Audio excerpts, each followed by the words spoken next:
we should be live, I think.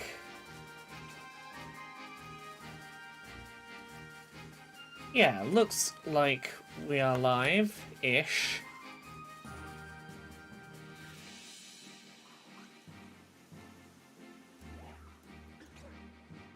Just need that dropped frames number to stabilize. Which it appears to be doing so, which is good. So we can right in just a moment.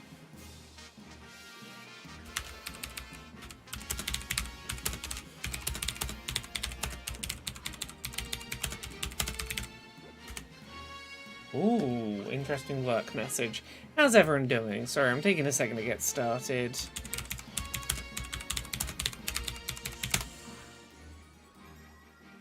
While work messages decide the worst moment to arrive.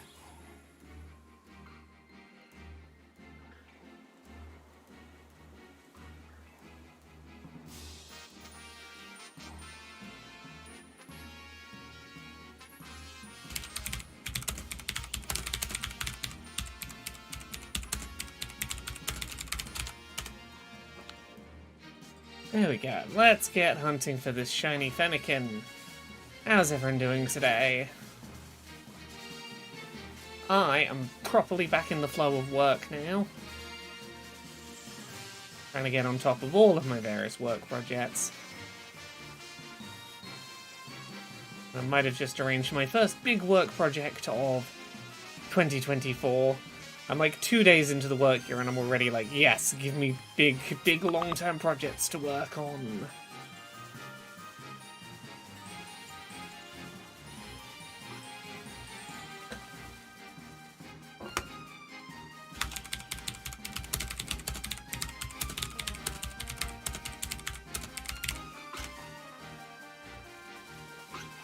I am starting today with a shiny hunt that I technically don't need to be doing right now, but was such a frustrating hunt to get that I just want to squeeze every bit of success out of it that I can. So I was missing one shiny member of the Fennikin line. I had a shiny Fennikin and a shiny Delphox. I was missing a Braxian. The Fennikin and the Delphox I have are traded ones from other people's original trainer names. And I was like, I'm not that fussed. I'm just going to get the one I'm missing. I'll come back and shiny hunt these later, the ones on my OT later. And here's the thing. There is nowhere to isolated encounter shiny hunt Fennikin in this game, which is fine. But the problem is, it's also really hard to do date resetting to get a mass outbreak to appear so that you can get an isolated encounter. I reset the date for 3.5 hours before this shiny Fennikin outbreak appeared. I was convinced that that Fennikin could not mass outbreak. I googled it and found people going, "Oh hell, there's the last one. There's the third one I need. Oh, that's perfect." Yeah, I googled and found Reddit threads of people going, I've been date resetting for like 4 hours and can't find a Fennikin outbreak. Apparently they're just ridiculously hard to find. So when I spent 3.5 hours getting this outbreak, I was like, fuck it, I'm getting 3 Fennikins so I can have my original trainer name evolutionary line in one go. Because I'm not finding another mass outbreak of these down the line. Well, that first hunt was very successful. There we go. One hunt down. As long as this one stays in the ball, which it will. It'll stay in the ball. That'll be great.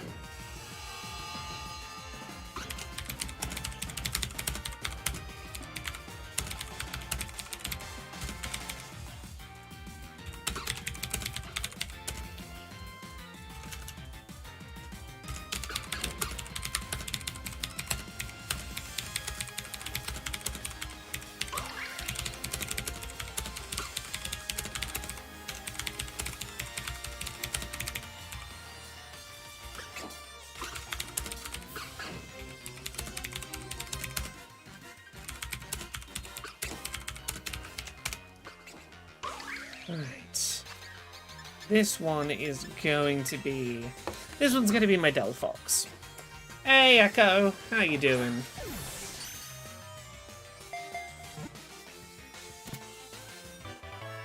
Yeah, as of today, as of Wednesday this week, I'm back at work technically, but today was the day that felt like I was back at work. Today was, I got my big 20-minute AA episode up and got on top of emails for, like, arranging speaking engagements and stuff like that. I had to get back into, like, you know, serious adult with obligations mode. Okay, let's put this Fennikin with this one, and it's gonna become a Delphox. Okay, well that's one down. That's one shiny Pokemon I didn't that I impulsively shiny hunted down. So we're gonna pop that into the front slot, and then it's, I think, 3 or 4 species left. I think it's 3 shiny hunts to do, one of which I have a shiny of with my OT, but it's got multiple forms, and I should probably see if I can shiny hunt more of the forms of it. Have a look. Hey, Incompetent Hero. Incompetent Hero in the Twitch chat says, welcome back to the crippling world of requiring gainful employment to survive. Right. Well, welcome back indeed. It's fine. It's not been a bad first few days of returning to gainful employment for survival. I invoiced for a couple of pieces I did for Overkill. I arranged a couple of speaking engagements that are going to be paid. And literally as we were starting the stream, I picked up a big paid work thing that will be happening soon. So that's nice. It's been a good hit the ground running for, like, for paid work. Here we go. Shiny Delphox. Oh, isn't this a cool Pokemon? Mystical Fire, yeah, you can learn Mystical Fire, sure.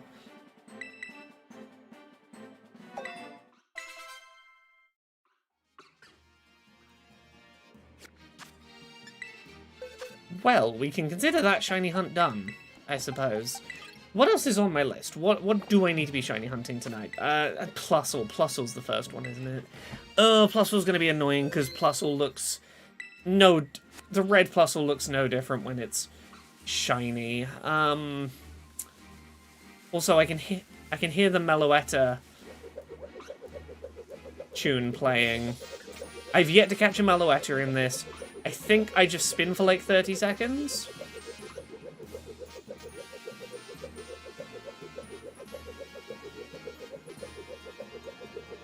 You'd probably put a timer on screen or something.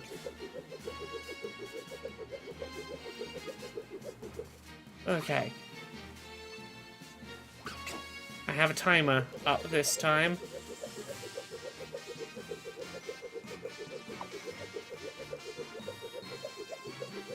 I can do this for 30 seconds. Did I do it quickly enough, or do I have to do it, like, very quickly upon... Well, I heard the music playing, and I assume you've got to be where you can hear the music playing. But I don't know if I responded quickly enough to the music starting to play.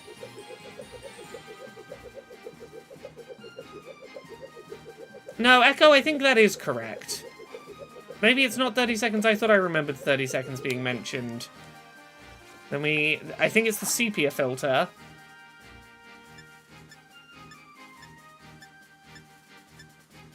And then...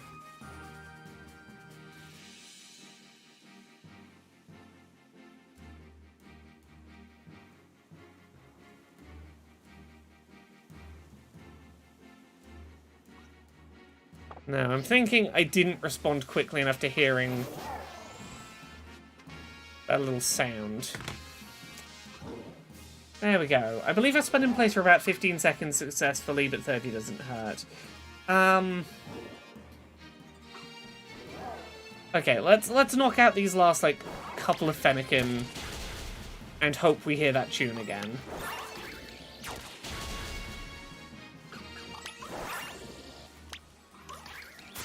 Oh, I hear it.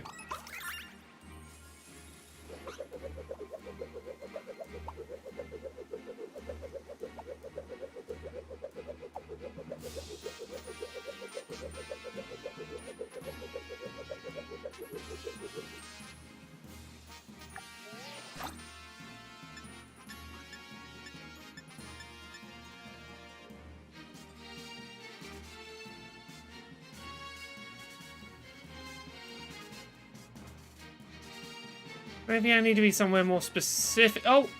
Did I just see music notes there? Maybe not. Oh, that's just my Pokemon. Okay. Sure. Let's go find a place where I can shiny hunt Plusle. I believe there's a cave, like, here I can go to. Incompetent Hero says, I wonder how far people would let them go with these evolution requirements. If they required you to solve math problems or something, this is already quite obtuse. I know there's a Yu-Gi-Oh card that requires you to do a linear equation. I believe it's called Linear Equation Canon. It requires you to sit and do maths. I know Palafin in this was like bullshit of people trying to work out how to evolve it. You have to evolve it in multiplayer. That's a whole thing. Okay, where is this cave? I think this cave... No, this is not where the cave I'm thinking of is.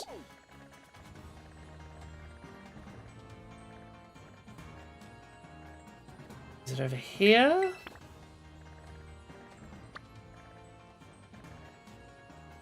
No, it's here. I think that's where the cave is. Okay, so we're going to do a Plusle. We're going to do a Plusle hunt. And it's going to look basically identical to regular Plusle. So I am not going to bother trying to find a mass outbreak for it. Noreen K says, is this for evolving? I kind of tuned out and tuned back in again to Mysterious Spinning in Place. That's not for evolving, it's for finding the Pokemon Meloetta.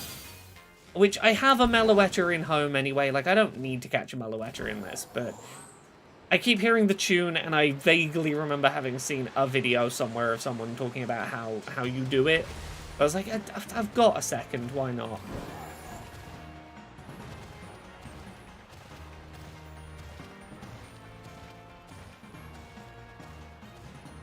Okay. I've seen a Pokemon card that requires you to throw the card across the room. Another gives you an attack bonus if it's your birthday. I know Yu-Gi-Oh! Has one where you offer your friend, the opponent, a handshake, and if they accept the handshake, something happens. But there's also a second card that forces them to accept the handshake. They're not allowed to deny the handshake. I think that's kind of stupid. I love it. Where's this cave entrance I'm looking for?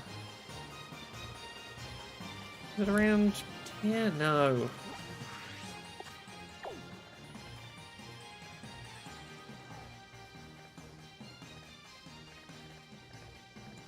Yeah.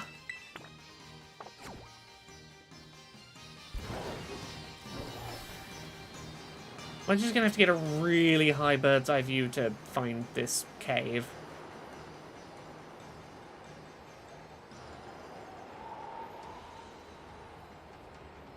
There's a magic card that requires you to stop your game and, using whatever's left in your deck, play another game, and whoever loses half their life points in the first game. Yes, and I don't even think that's from one of the unsets, is it? I know they do the unsets that have silly little mechanics in them, but... Okay, this is the cave I was thinking of. But there's a bunch of other electric types in here. No, I was going to do an electric type sandwich, but that's all. That's not a great... This isn't a great place to do it. Let me look. Is there a good place to isolated hunt Plusle? Shiny... Hunt Plusle Indigo Disc.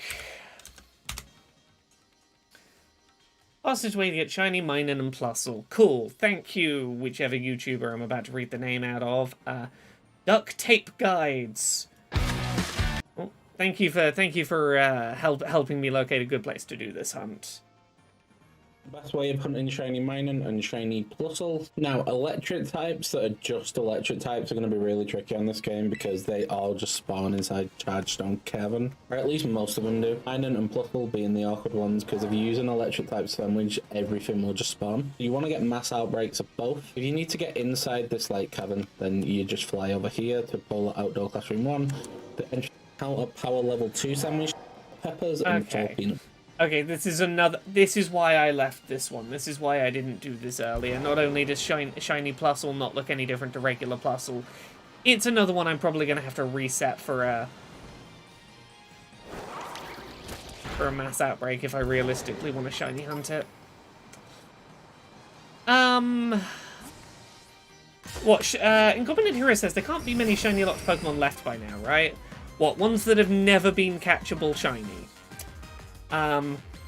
Pokemon never available shiny. Is there a comprehensive list?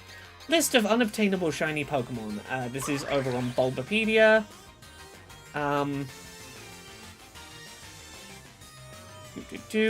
Pikachu in a cap. Cosplay Pikachu. Partner. Yeah, okay, some of them are partner ones. Oh no, this is ones that have had shiny locks to some degree. This isn't entirely... Unobtainable shiny Pokemon. Give me a list. PokeOS. Okay. Never available shiny. Victini, Keldeo, Meloetta, Hooper, Volcanion, Cosmog, Cosmo-M, Lagerna, Marshadow, Kubfu, Urshifu, Zarude, Glastria, Spectria, Calyrex, Enamorus, Tingluchien, Palwochien, Chiyu, Koraidon, Miraidon, Walking Lake, Iron Leaves, Okidoki, Monkey-Dory, Fezandipity, Ogerpon. So, basically all of the legendaries and mythicals from Scarlet and Violet, because they will at some point be made available through like mystery gifts or events or whatever. Yeah, prior to that, it's really just Victini, Keldeo, Meloetta, Hooper, Volcanion, Cosmog, Cosmo-M, Lagerna, Marshadow, Kubfu, Urshifu, Zarude. Of the stuff pre-Scarlet and Violet. Really not that many. Oh, Terra, if I ever do one of those and I go to credit the person on YouTube who I've found the guide from, and it is a terrible name, I will just go, no, I don't care your information's useful, I'm not watching yours, and we'll be done with it. Right, so I'm going to try and get to the... You're going to get to watch me do date resetting to try and get a mass outbreak, which I don't think I've done this method on stream. I don't think I've date reset for it on a shiny hunt on stream. So let's find our way to somewhere around here. Okay, yeah, this is a spot where Plusle can be, so this makes it a good spot for us to do this. Oh yeah, we got a few Plusles around.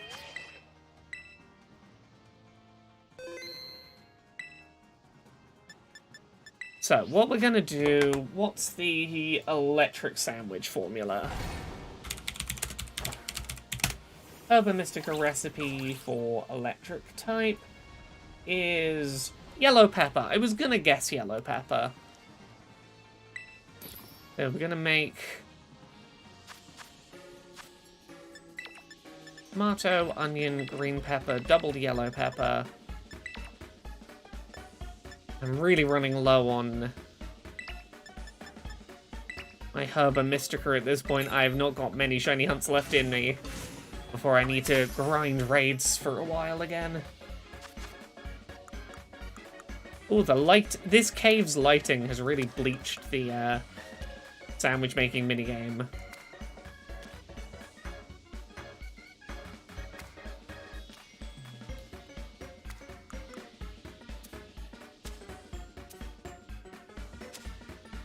I think that's as high as we're going to stack that.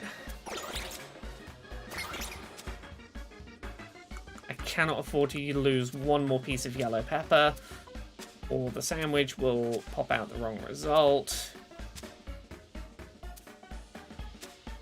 It'd help if I could see properly.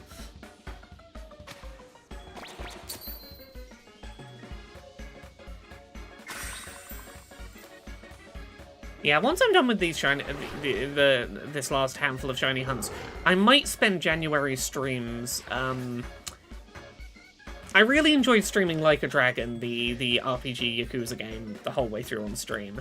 And the sequel to that, Infinite Wealth, is coming out at the end of this month, and I want to play that through on stream. But for people who have watched my streams and that's all you know of Yakuza, there is an additional protagonist in the series who I have never streamed a game involving, so I might stream Like a Dragon, Gaiden, the man who erased his name. with some, here's what you need to know about backstory, introduce everyone to Kiryu, the other protagonist of the Yakuza games, before I do the very silly Infinite Wealth stream at the end of the month. That might be the next couple of weeks. I might do some Yakuza streaming for a bit. Once these last couple of shiny hunts are out of the way. Because Gaiden, the man who erased his name, is not a particularly lengthy Yakuza, which is nice.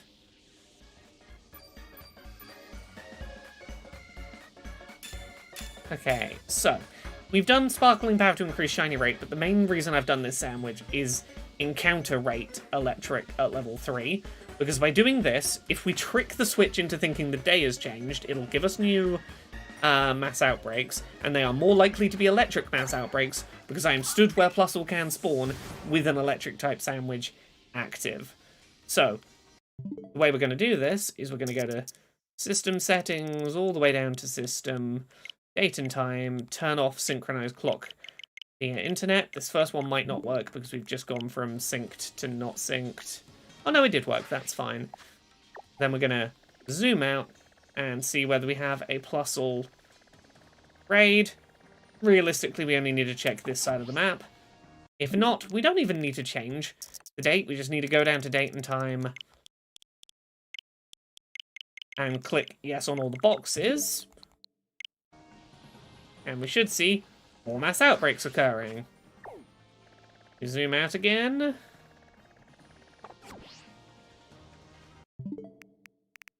Yeah, I think that might be the plan. Like, starting next week, I might just do a big batch of Yakuza streams, because I want to introduce people to, hey, here's the other Yakuza protagonist and why you should care about the one who isn't just a goofy idiot who loves Dragon Quest. Here's why you should care about a big man with feelings. Who's gonna protect the orphanage. He's gonna do it. I'm really not getting that many spawns. Mr. L says, I can only play the new protagonist games because the older ones aren't dubbed. The man who erased his name is getting dubbed. The dub wasn't available, like, day and date.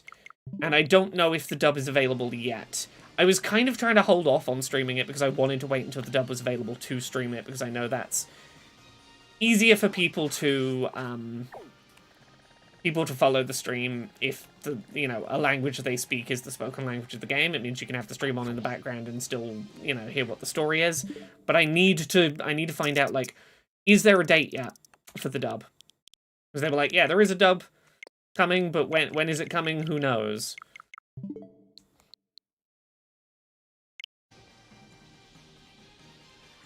Yeah, I screwed that up. I went to the synchronized clock. You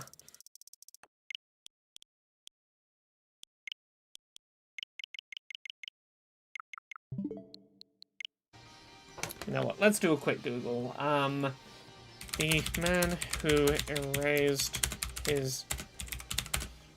Come on, just make the dub available. We're excited to announce the English dub for Like a Dragon Gaiden, The Man Who Erased His Name is coming in December via a free update. Is that dub out now? It's available now as a free update as of December 14th. Oh, hell yeah. If nothing else, that gives me an excuse to go through that game a second time with the English dub. I know some people don't like Kiryu's new English voice, but I played a bunch of it in the Infinite Wealth demo. I genuinely think it's fine. I'm not opposed to that dub voice. You know what? Starting Monday, we're doing a Yakuza playthrough on stream. I'm saying it now. Starting Monday. Yeah, Yongyi is voicing him. Yes. Yeah, I am literally just waiting and hoping for a Plusle outbreak. Not the most riveting aspect of shiny hunting. I try not to do this where I can. If I can find an isolated location to do the shiny hunt regularly, I will. But for this last handful, it's like if the shiny's going to be hard to spot and there's nowhere to isolate it away from other things of that type. Oh, and now you give me a fucking Zigzagoon mass outbreak. Of course you do now. Tee-hee.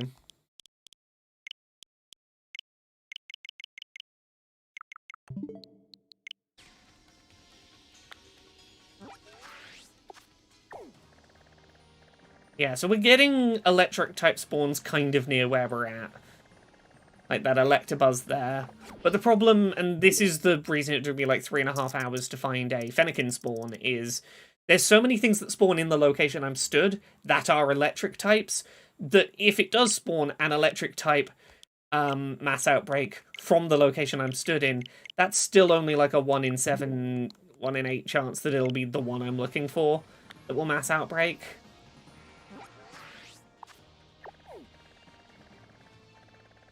Mr. L says, I played the demo for another code recollection yesterday and was shocked to find a genuine accessibility feature for navigation. Ooh, what was it, out of curiosity? Do you mind letting me know?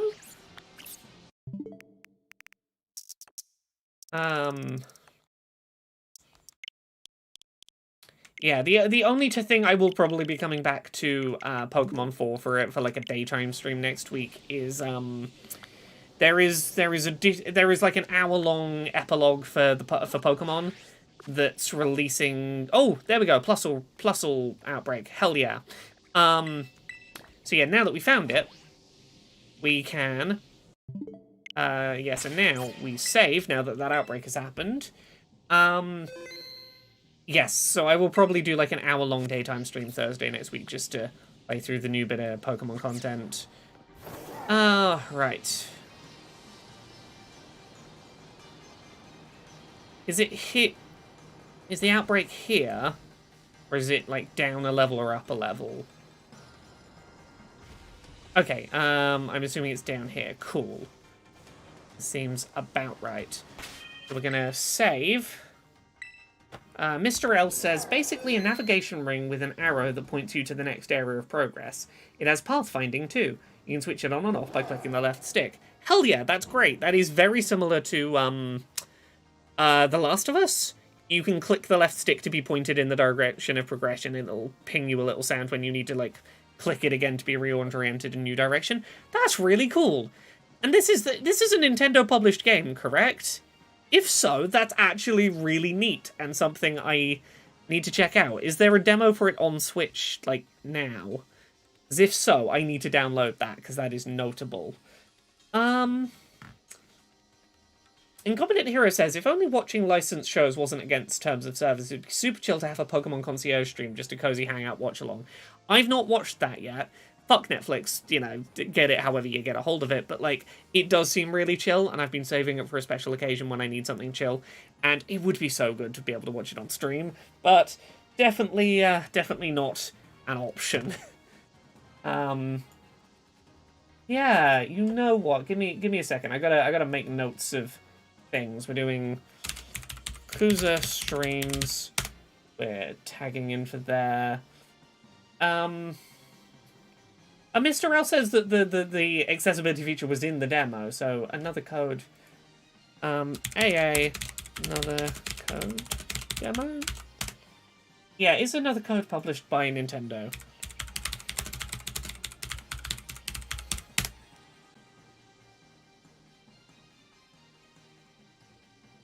Yeah, it is published by Nintendo. Not developed by them, but published by them. I need to check that demo out. It doesn't automatically reorient you have to follow the arrow yourself, but it's still more useful than nothing. The demo's still available and carries save data over to the other game. Okay, not rotating you automatically means that it doesn't offer the functionality of, like, allowing a sightless player to navigate toward progression, but still super useful. It sounds, in practice, kind of similar to what Horizon Forbidden West did. Still interesting. Because it's very rare to see anything Nintendo published have stuff like this. Terra says, looking forward to your DM post-mortem on Dice Funk. You might be bombarded with questions depending on if I have any after the episode. Feel free to ask more questions after that episode goes up. Right, I need to count to 60, so forgive me for a moment. 1, 2, 3, 4, 5, 6, 7, 8, 9, 10. There was a Joltik. 11, 12, 13, 14,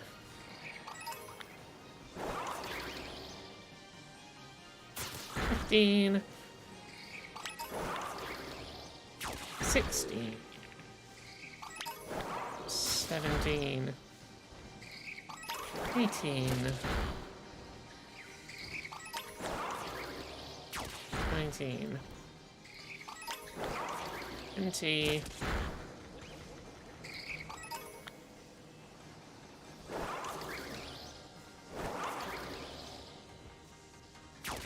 21,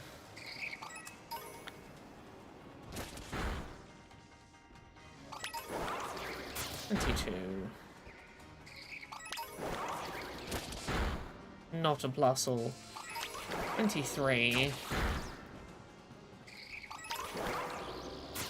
24, 25, 6, 7, 8,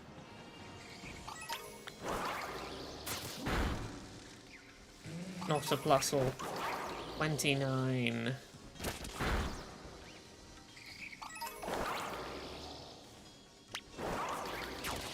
30,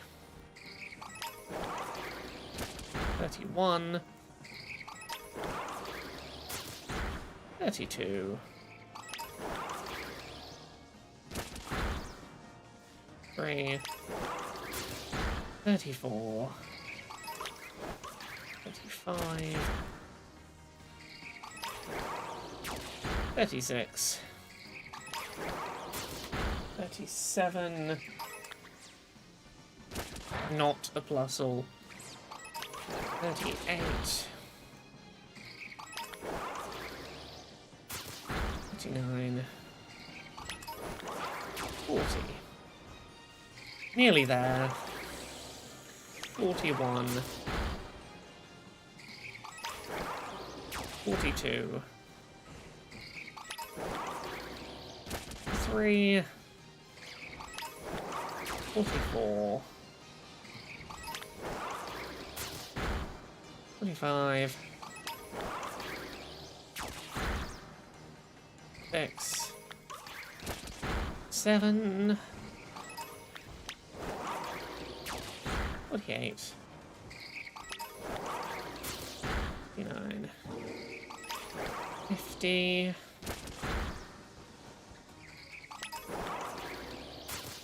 51, 2, 53, 54, 5, 56, 7,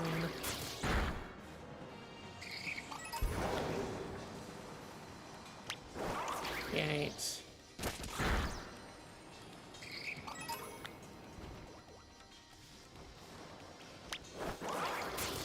9,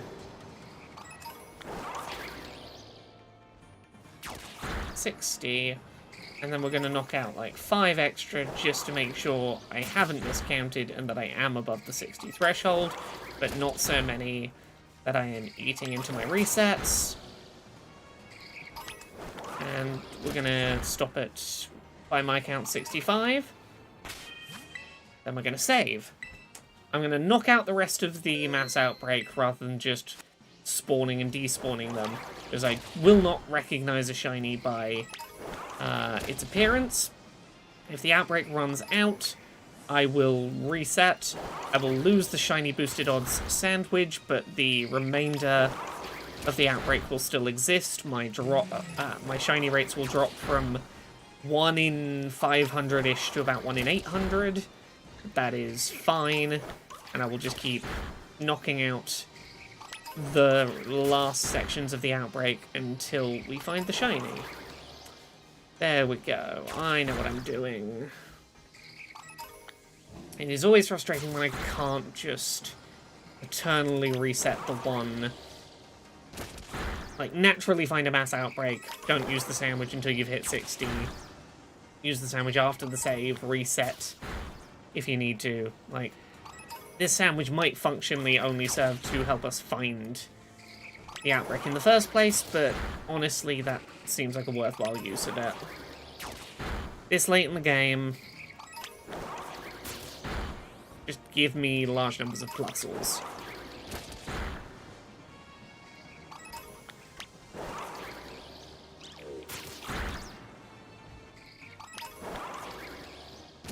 So yeah, I've realized, like, I'm not entirely done on shiny hunting on the Switch, even, you know, outside of... I will, you know, there'll be stuff I'll come back into Scarlet and Violet for like, trying to get original trainer name shinies that I currently have via trades. But there's also, like, a handful of ones that I need that are available in, like, either Dynamax Adventures or some of the DLC for Sword and Shield that I clearly wasn't thorough enough about checking what stuff in that DLC from past gens I did or didn't need. And I want to play around a bit with a method of shiny hunting that I've seen some people talk about recently of RNG manipulation in Brilliant Diamond Shining Pearl by using a program to count the frequency and, like, delay between your character blinking and use that to work out exactly what frame to click on a Pokemon to make it be the shiny, which is an interesting method that I want to have a play around with. It seems like a fun little gimmick to try. Particularly for someone with poor hand-eye coordination who's going to struggle to hit perfect frame timing, but, you know.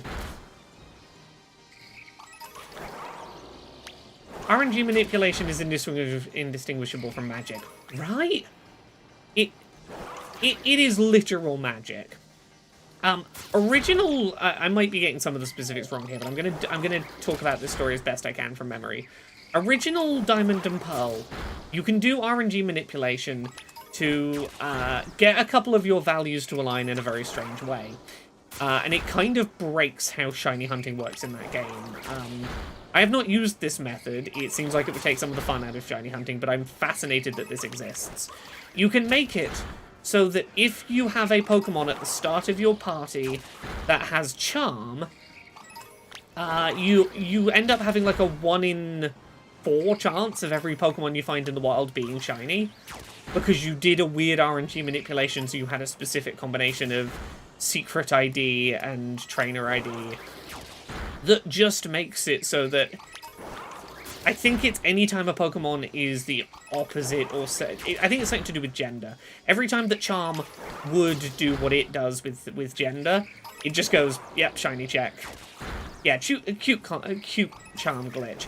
I could give you the proper specifics, but it involves some RNG manipulation about the start of your save file and trading yourself a cute Charm, and something goes a little wonky and just 1 in 4 Pokemon becomes shiny. It's that one breaks my brain. Let me find a description of it. Make sure I'm getting that right.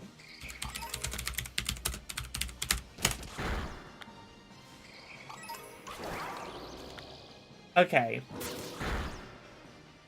Cute Charm. It works in Diamond, Pearl, Platinum, Heart Gold, Soul Silver. Let's have a look.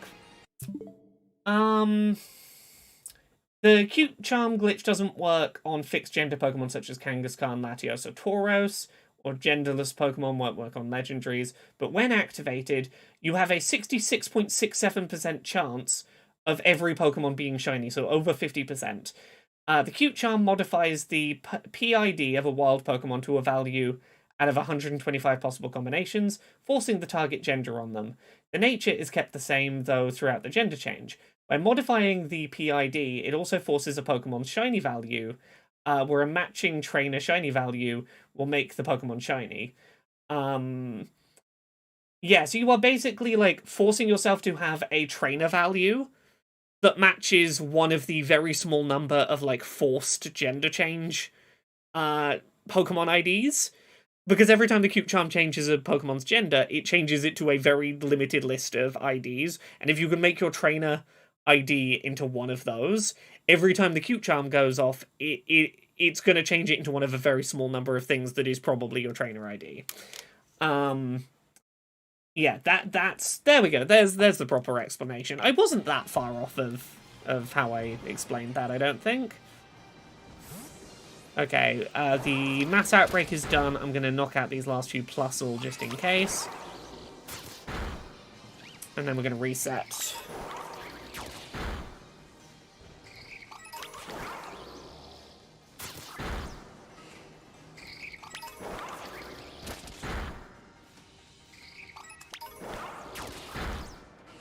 Okay. Yeah, there's so few spawns. I think it's worth taking the dropped shiny odds just to redo fighting. Amiga 500 says forced gender change via magic. Got it. Think I read that dojin or wrote it. Yeah. Shiny hunting through magical gender changing it's a thing it feels like I should have done on stream. I'm gonna trans all their genders until they get shiny. Like, there's a YouTube video title in that. I transed all these Pokemon, and now they're all shiny. People would click on that, I think. I think people would click on that clickbait. I would need a Capture 3DS to do it properly, but, like... Is it bad? I kinda now want to make that video.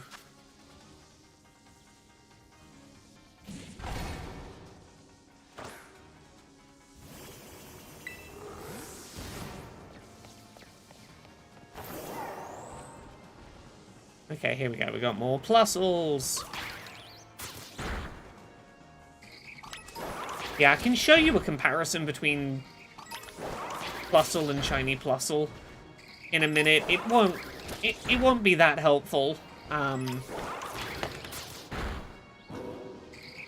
me find how similar a difference we're looking for.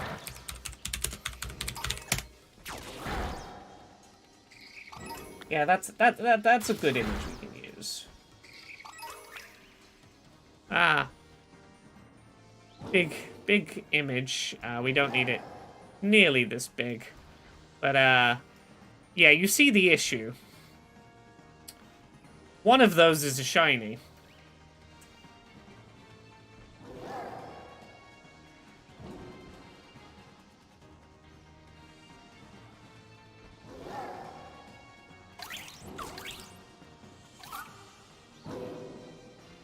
Let me shrink that down slightly.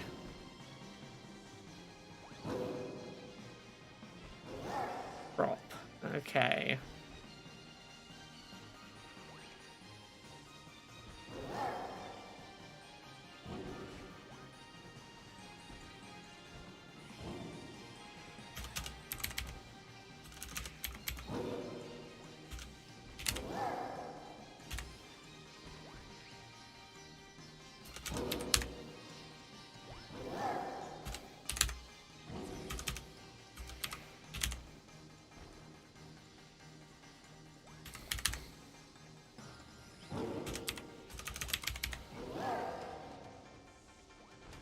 That's better. Hey AJ, I'm good. I'm properly back into work mode now, so I am back into getting all organizing all my big projects for this year. Okay, can I make these more visibly distinct by doing something like... Nope, turning the saturation up does nothing to help. Okay. This is not one of the ones where we can just, like... use saturation to make it visible. No, we're just gonna have to live with the fact that those are the same image. Now you see why I'm just doing the knockout method and not going, I'll run around getting them to spawn and not knocking them out, and I'll just like spot the shiny. Particularly in this cave where there's like big colourful light sources where, you know, I'm not only trying to recognize the difference in the ear colours, but Is that a different ear color, or is it just because it stood kind of near the big blue glowing rock? AJ, I did get the Zangoose. I grabbed footage of it. I can show you the Zangoose capture. I think this is the clip, yeah. I did find it in that one location that I've been trying on stream. There it was. Shiny Zangoose. The method worked. It just took time. It is a top tier shiny, one that I somehow never had. It's a blue shiny. I love the blue shinies. I was convinced I had this, but I cannot find it anywhere in my collection, so clearly I don't. As abstract, I've been playing cassette beats recently, and I like their shiny equivalent. I like their shiny equivalent too, and I need to get back to cassette beasts. And really the only thing stopping me is I would have to purchase it a second time and start over from scratch on Steam Deck, realistically, because the Switch version just, like, annoys me, and I don't want to restart a game from scratch that I've already put a number of hours into when I could use that time to, like, play something new. I will do it. I need to come back to cassette beasts at a time where I've had enough distance that I'm not annoyed at it anymore. Okay, I'm gonna remove the Plusle image from the screen because it's not gonna help us identify this shiny. And it covers up the map, and we kind of need to see the map to know whether the outbreak is still ongoing.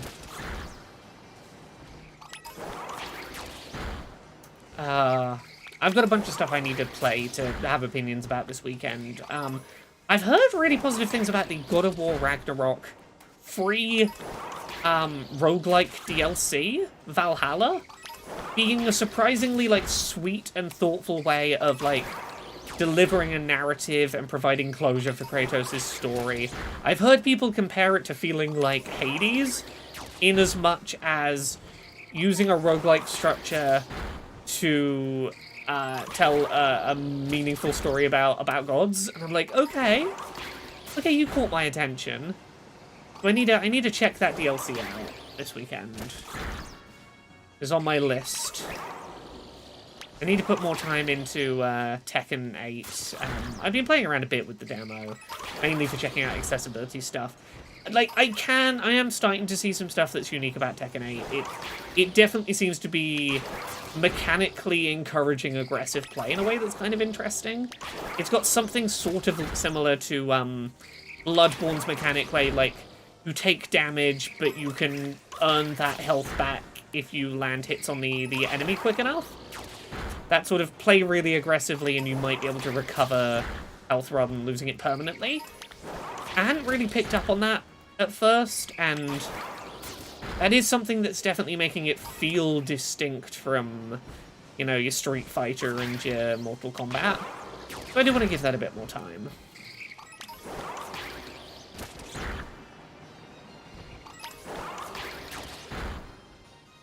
And I want to rewatch the last few episodes of Steven Universe because I have an idea for a stupid video essay, and I need to see if anyone's had this idea and done this video essay already, because I can't. It's one of those I can't believe I'm the first person to have thought of doing it, given that it's Steven Universe and that show had quite a clear audience. I was thinking about the final couple of episodes of Steven Universe's trans allegory, and specifically about, like, the diamonds being like, you are pink, you are not Steven, you are pink. I'll just remove this gem from you, and your true self will manifest. And we will all see that under that stupid disguise, that stupid costume you're wearing, you are pink. You are pink, and then out of the gem pops Steven, who is like, no, I am Steven, body and soul, I am me, reunited, I am me at my core. I'm like, I feel like someone has to have made that observation before, and particularly, like, a lot of the stuff around, like, Steven being, like, given, not that he, like, particularly minds it, but being dressed in, like, female-coded clothing because the diamonds see him as, someone he is not, of a gender he is not. I'm like, someone's got to have made that observation, and I'm kind of curious how much further that stretches back and how many places you can sort of make that observation with Steven Universe, because I know it's not just the diamonds. Early example, there's an episode that I was thinking about earlier today, where it's a flashback. Steven has just been born. Greg is scared single dad, staying in someone else's house because the van's too cold to keep the baby in. And Pearl kidnaps Steven with the intention of removing the gem and releasing Rose Quartz. And Pearl has this real, that is Rose in there. We will reveal that the true person under this false form is Rose. And I'm like, I feel like there has to have been more instances of this as a thing that can be viewed through this lens of... Yeah, regardless. It's probably a thought someone else has had. It's probably not an original thought, but if no one's done the, 40-minute video essay on that yet, that might be something I work on next week, is speedrunning through Steven Universe, and... Because now the more I talk about it out loud, the more I'm like, you could maybe then connect that to, Steven Universe Future, and the ways that Steven doesn't feel anxious in his body the way that he usually does when he's Stevoni. And there's interesting conversations to be had about gender, and specifically about Steven's feelings about being Stevoni in future. But again, I feel like there's a whole web of video essay there. But again, this show had a lot of queer fans and has been kicking around for a while. I would be surprised if no one has done it yet. Mr. L says, I wonder if anyone's done any sort of essay on Rumba. I'm assuming that's Rumba 1/2. Probably. It's one of the quintessential queer gender anime narratives of its era.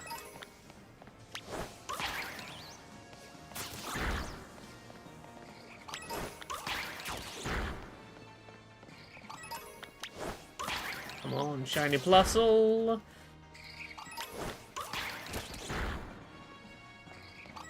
Yeah, today is all of the annoying shiny hunts. Because after this, I need to hunt more shiny forms of Minior, a Pokemon that literally has 0 differences shiny until you defeat it and knock off its shell. While it has its shell on, it is indistinguishable from a non-shiny. Also, it knows Explosion, so it might just explode upon encountering it. So, the Minior shiny hunt is not what I'm looking forward to.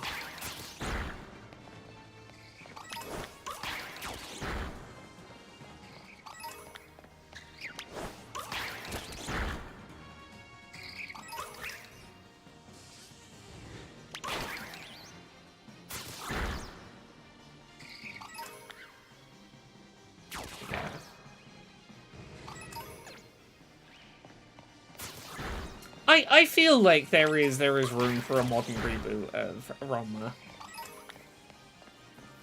Again, you would have to modernize some things, but I keep forgetting to watch Ranma. Huge fan of Inuyasha from back when it aired on YTV. I love the way her art style looks.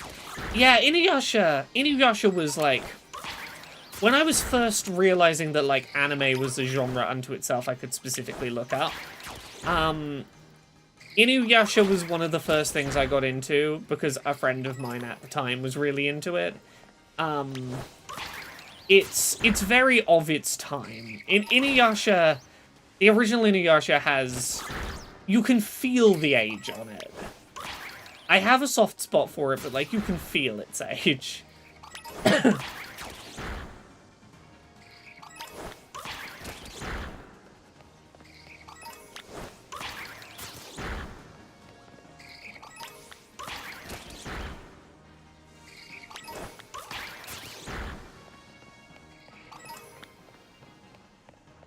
Okay.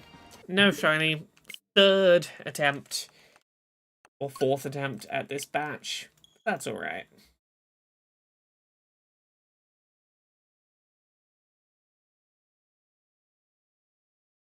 Who's DMing me at this hour? No one, they can go away. Yeah, Inuyasha got a lot of people into queer fanfiction.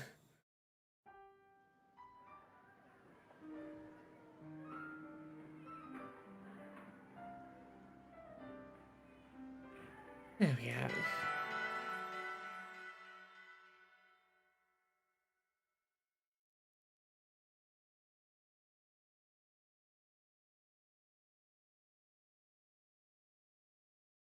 Incompetent Hero says, I'm on a kick of watching older hand-drawn animes. Just finished Neon Genesis Evangelion last night.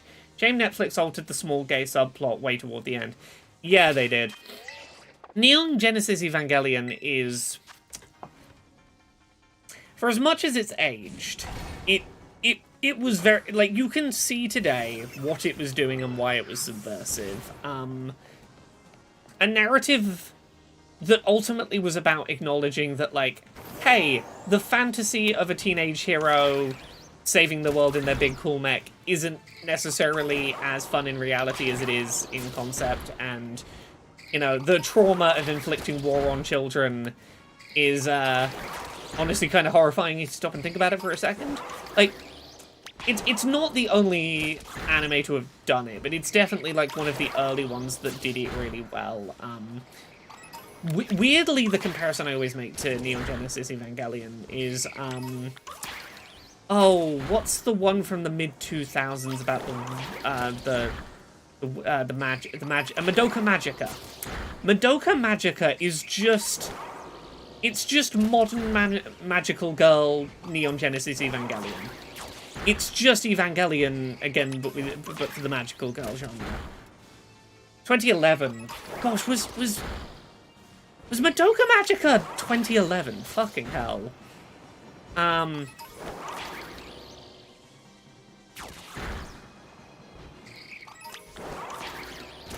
Oh, whoa, when you say you're watching the movie, I assume you mean you're watching End of Evangelion, which, End of Evangelion makes some wild fucking choices. It makes some choices. There is a scene in a hospital. They sure chose to do that. But yes. Madoka Magica is just Neon Genesis Evangelion. And that's not a criticism on either of them. It is that same... It is trying to make that same point on a different area of the anime spectrum. I read the Gundam The Origin manga. It goes into how much PTSD Amuro gets. Yeah, Gundam kind of dipped its toes in this round. It was... The 90s had a couple of examples of this. Like, I feel like you can put this in the camp with, like, Akira. The, dismantling of the hero fantasy of,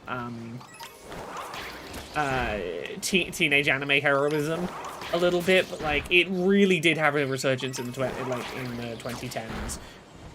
Around the same time that, like, video games were starting to realize, like, hey, playing as a character and then realizing that they're, like, kind of fucked up emotionally by shit they saw is, like, a thing that gets praise.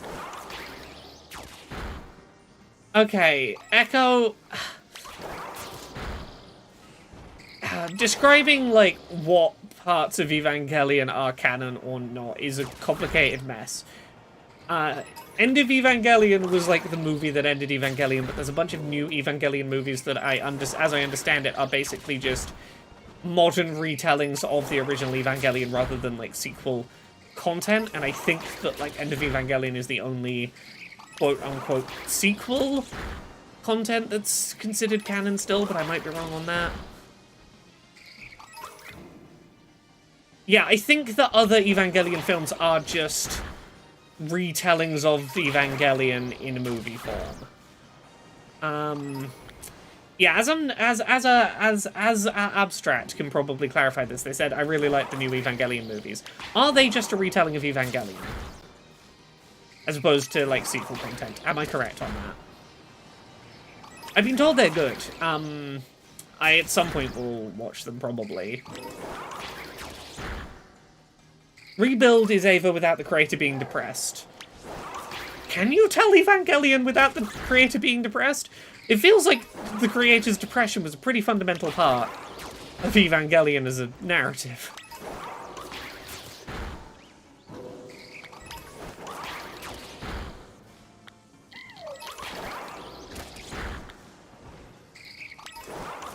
Okay, they're a retelling up until 2, and then it sort of goes in another direction. Okay, so it's kind of like... sort of like Full Metal Alchemist Brotherhood. Starts off as a retelling of the events of, like, the original anime, and I know that, you know, Brotherhood is just different versions of the manga, but in that sense of, like, it starts off as a retelling of the same sort of events and then diverges at a point. That kind of deal. The 4th Rebuild film is all about coming to terms with depression and finding some happiness. Look, I'm happy for the creator that they did that. It feels like it's a fundamentally different story. Yeah, I need to watch them at some point. I saw, like, the 3rd or 4th one was, like, gonna be playing at my local cinema, and I was like, I could go see it, but I haven't seen the first ones, and I was busy with work deadlines.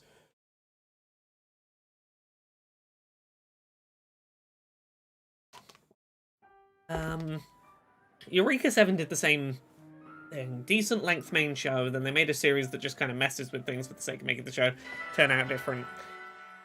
I mean, not always a bad thing, but you roll the dice when you reshuffle a work.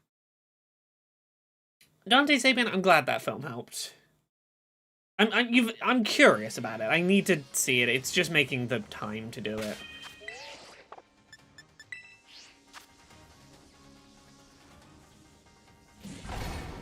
I say that, I could make time. I try and go to the cinema, like, once a week, because I can. I have my little cinema pass. But I could just sit at home and watch a film. That is always an option. Okay, we're at, like, 1 in 800 odds, so, like, this might take a little while, but we'll find this Plusle. I watched a film last night, because I didn't have Dice Funk recording because of some cast illness. I watched... What did I watch last night? I watched The Ballad of Songbirds and Snakes, which I think is a Hunger Games prequel.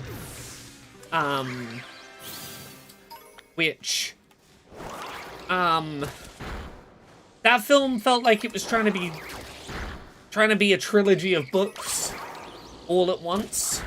Like, it felt like it was a 3-act narrative where each act kind of wanted to be its own film. And that maybe felt like it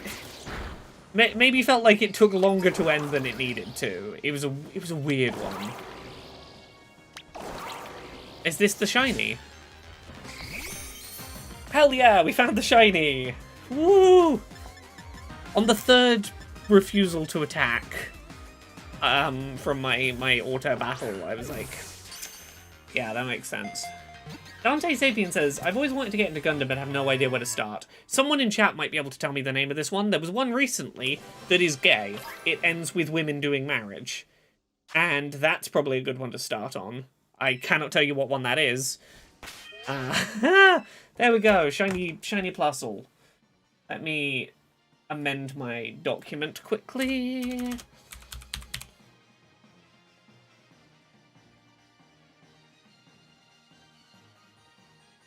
Eight. Go. And then I gotta take that off there. Problem with that movie, it felt too long and too short all at once. I say this as someone who enjoyed both it and the book. I agree, The Ballad of Songbirds and Snakes did feel both too long and too short somehow. I don't know how, but it did. Cool. Comfey or Minior next. Okay, well, before either, we're going to save, and we're going to knock out the rest of this outbreak. Just on the off chance we find another shiny Plusle while we're at it. I might see if there's still Minior outbreaks happening, because if so, I will probably go do the Minior outbreaks just to try and get some more of the shiny Minior colors.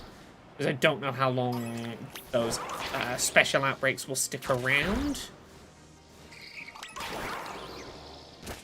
Hey, Autosynth, how you doing?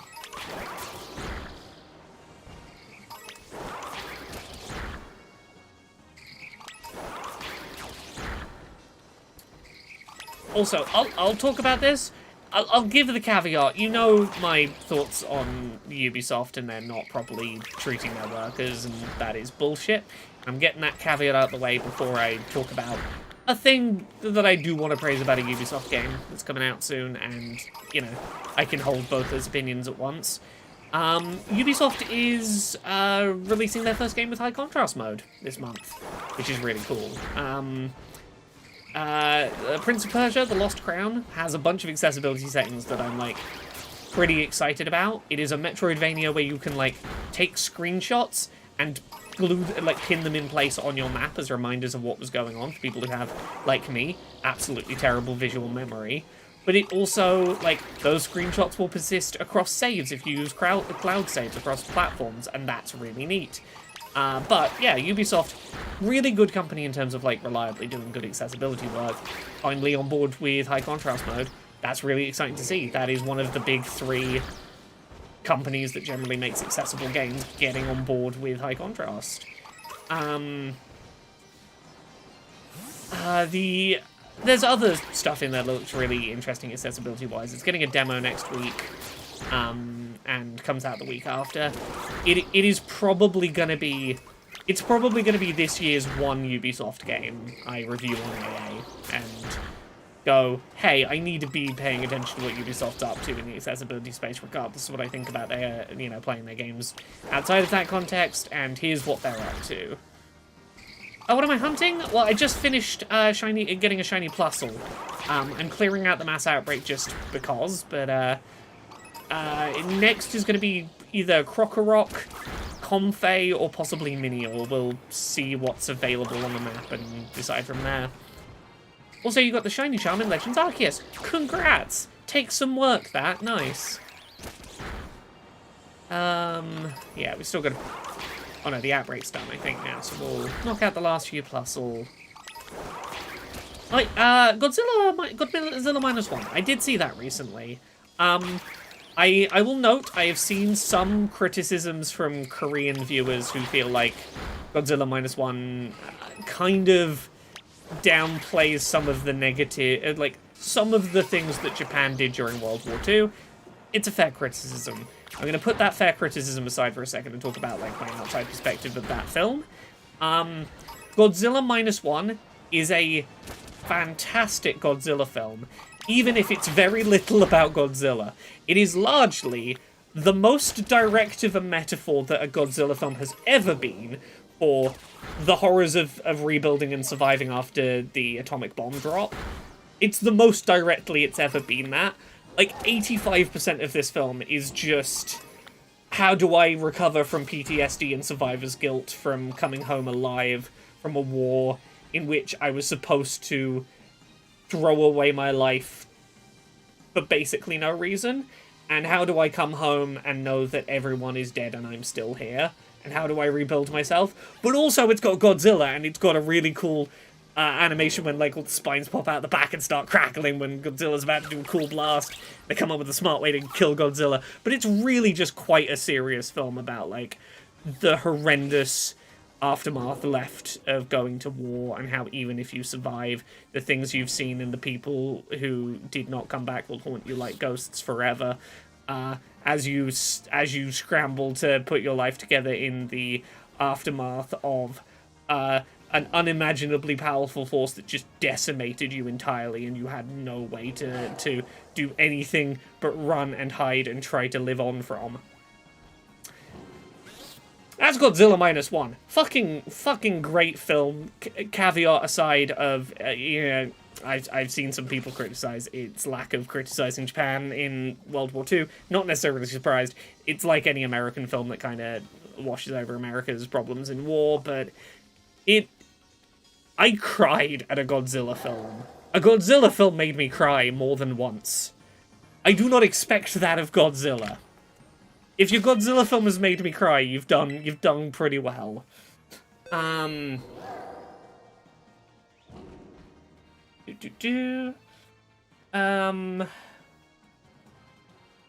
Yeah, look, a lot of war media will gloss over the, the crimes of war that the country who made the film might have been involved in. That is a caveat that I will give that I don't think changes the fact that it is a very impactful film. Okay, what are we doing? Did I put myself back onto properly? No, I didn't properly synchronize my time again. I can do that now.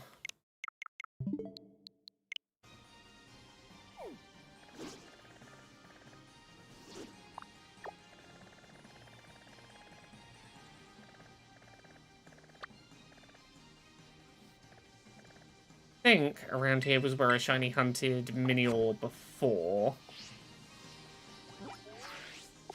I think the method is I'm going here and doing... Is Minior part flying type?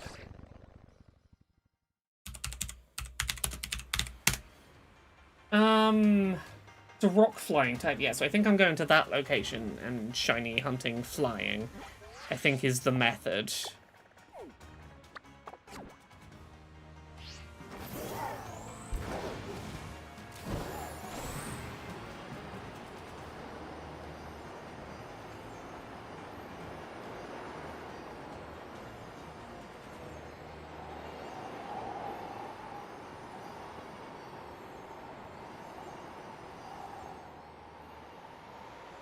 Okay. Am I getting all the forms? I'm gonna try. I don't know if I'm gonna get them all now, but I want to get... I have one form right now. I would like to get a couple more forms. How many forms are there? It's 1, 2, 3, 4, 5... It's 7 forms. I don't know if I'm gonna get them all at this moment, but I want to have at least 2 or 3 forms before I, come back to this at a later date. We're gonna save here. We're gonna try at least. I think the way I'm gonna do Minior hunts is I'm gonna do like a Minior hunt, a hunt of something else. I'm gonna intersperse Minior hunts in between other things. It's the way I did the Let me show you my boxes. It's the way I shiny hunted all of these Dunsparce and all of these Tandemaus, looking for my family of 3 shiny Tandemaus. And my 3-segment shiny to Dunsparce was shiny hunt something else in between each shiny hunt for the thing that I'm going to need to catch a lot of shinies of, to just stop myself breaking my mind. Can I do a picnic here? Incompetent Hero says, Laura, random side tangent, but if you want a funny example of hit boss jank in Scarlet and Violet, see which Pokemon fit through the door-sized space in that cube play place in the DLC. Lugia fits through a door half their size, yet Revavroom can't fit through the same space despite not touching any walls. Ah. Interesting. Okay. What's flying type? Herba Mystica. Yeah, this shiny looks no different than the non-shiny, because it has like a rock shell around it. It's only when you take the rock shell off that you can see that it's a shiny. So that's fun. Herba Mystica. Flying. Oh, prosciutto. Prosciutto. Tomato, onion, green bell pepper. Hamburger, prosciutto. The fact that I'm running out of Herba Mystica is the other thing that's gonna, like, prevent me from doing too much mini or shiny hunting. Like, I might just need to do some raids soon to get some more Herba Mystica for these last few shiny hunts that need doing.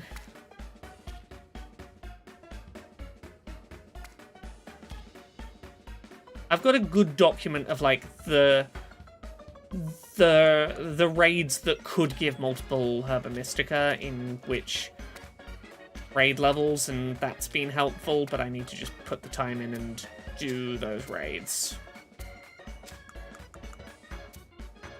There's a rice drop method that reduces ingredients for easier sandwich making.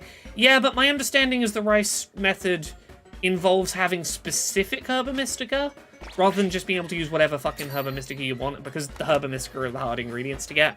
I would rather use the method where any 2 Herba Mystica works, than the one where I have to use specific Herba Mystica combinations. People have told me about the rice drop method. This method works fine for me. I have so much money in this game, I really don't mind chucking down, like, half a dozen ingredients. It's really... whatever's going to give me the most flexibility on Herba Mystica.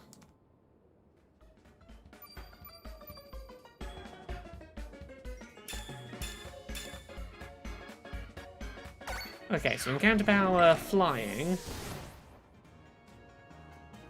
Now, hopefully... Oh, yeah, I've done a lot of practicing those sandwich ingredient drops. I don't hate them too much. Yeah, so we've got half an hour, and I'm literally just going to knock out every Pokemon I can. I ideally want somewhere where I'm not getting the sizzles, but... because the sizzles are kind of aggressive. They will dart at me. Like, I might just get up onto the rock walls where the Scythers aren't spawning. I think it's only down in... I think it's only the flat areas where they spawn. So I think if I go up on the rocky side area up here, I will get primarily the Miniors.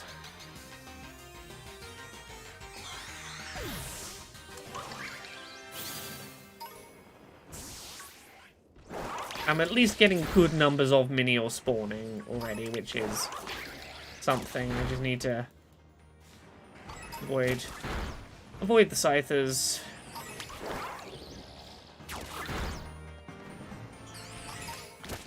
Yeah, I think if I go over...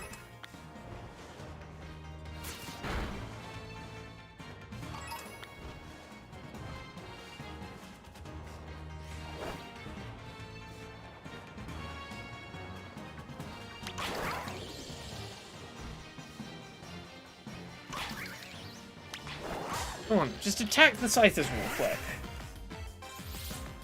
Somewhere around here we'll find the spot. There was a spot I did a hunt for this previously. I didn't have this much trouble with the Scythers, but maybe I just need to be, like, targeting the Scythers until it's only Miniors left, and then be targeting the Miniors, maybe. If I target the Scythers first, I might have an easier time.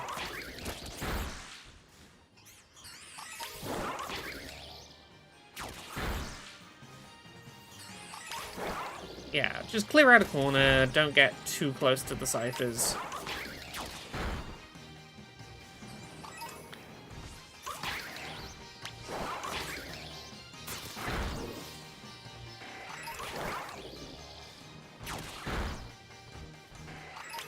Yeah, I just have to not focus too much on the Miniors, and this is honestly a fine place to do the hunt. There is stuff other than Minior, but it's not like Scyther is the primary spawn here. It's primarily Minior. I can live with a few Scythers sprinkled in.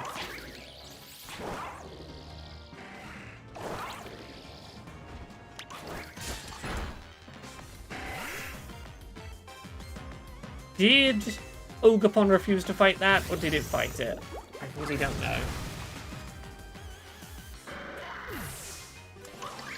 I think Ogerpon defeated that Minior that was there. I think it refused to climb up the thing, but did fight the Minior.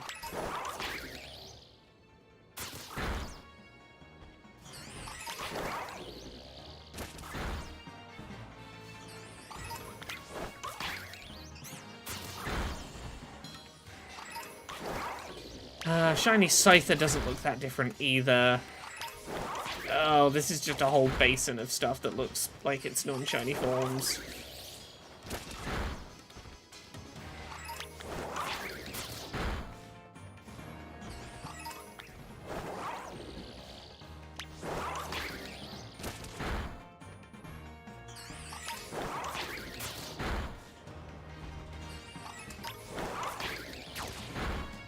still, at least we get the 1 in 500, the boost up to 1 in 500 or so. I think it's 1 in 512.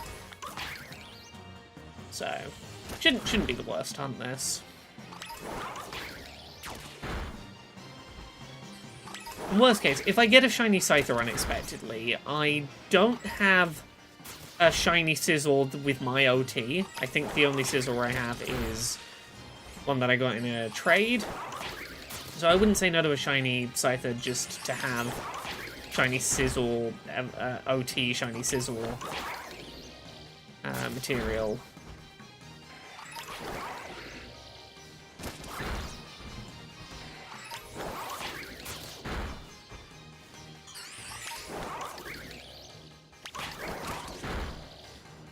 Yeah, sometimes Ogerpon won't fight a Minior just because it's slightly too high in the air or something, which is annoying because it keeps giving me hope that I found a shiny, and then I'll try and attack it a second time, and it's like, oh no, you know, I can attack that. Forget about me and my insistence I cannot do it. I can do it just fine. Makes me think for just a moment it's going to be shiny.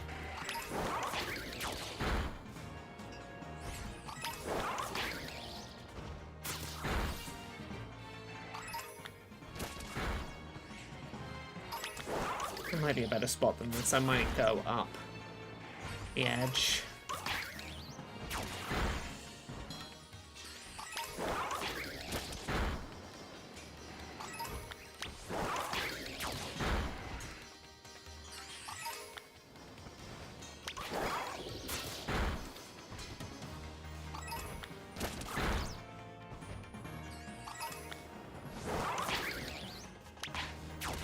I've started using Vikavolt for auto battle, says Jonathan, and that's been a lot less stressful, especially in water areas. Yeah, Vikavolt's good. Revavroom is pretty good. There's a few that I really should be swapping to that tend to be a little better, but I just don't get around to it. Yeah, I think this was the other area I did the hunts before. Still the Scythers. It might have been there was a mass outbreak here, and that's why I was able to be down in this area and just get the Miniors and not the Scythers. I think no matter where I go, I'm going to get the Scythers. I feel like that's just going to be inevitable.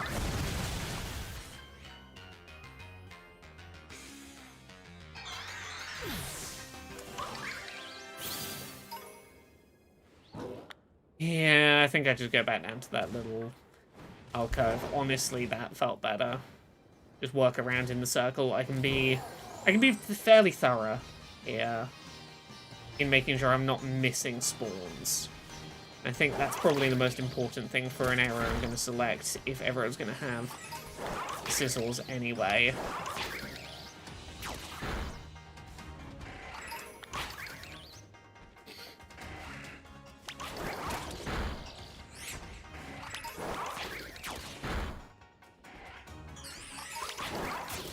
I do have a shiny Vikavolt. I should use them more, they're cool.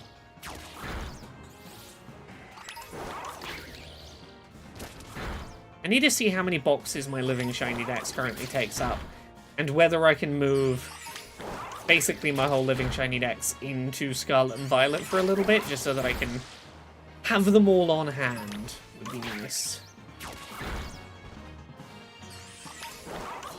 Assuming I have the box space to neatly bring over my organized file structure. How I have them filed away.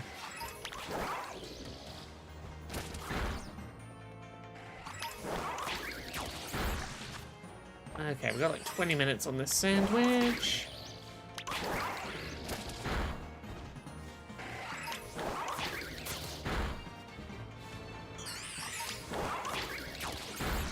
Yeah, failing this, I'm probably just going to do some raids and try and get some more Herba Mystica. Tad says, I used my only Herba Mystica on the sandwich in which I got my most recent shiny, Fletching. If you've got the DLCs, I think DLC 1, there is an NPC who, if you do like a very small quest for them, I think they give you 10 Herba Mystica. I think they give you, like, 2 of each type. I think you can get, like, 10 Herba Mystica for doing, like, 1 little quest in DLC 1. Yeah, I'm pretty sure that's right. Give me a second to check my facts on this.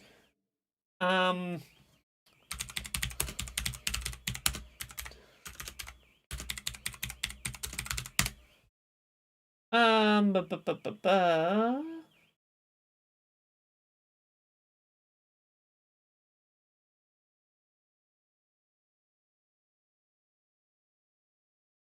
The Mystica NPC reward.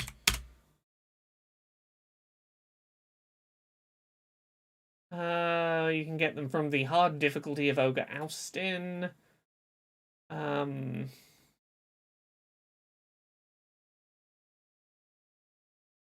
How to get free Herba Mystica in the Teal Mask. Okay, yeah, this is what I'm looking for. Okay, finish the main story in the Teal Mask, the DLC 1. Then visit a picnicker with the dialogue bubble that says, I make chairs. You'll find him in the south zone of Kitakami Hall near a cliff. He'll ask for a specific, to show him a specific set of items, picnic tablecloths. You can purchase them in Paldea, in Mezagoza, Cascarafa, or Levincia. There are a total of 19 tablecloths you need to bring back to Kitakami to show the chairmaker. One of these tablecloths can only be obtained in Cortondo, winning the Olive Roll Challenge in less than 2.5 minutes. Once you bring back all the tablecloths, he'll reward you with a set of matching chairs and a bundle of 10 Herba Mystica, 2 of each type. Yeah, you need to buy all the tablecloths, show them to this one NPC. He'll give you 10 Herba Mystica. Yeah, and you can get 15 from fighting all the people that you can invite in the Indigo Disc. And doing those battles. But yeah, you can get 10 in the Teal Mask by showing tablecloths to a guy.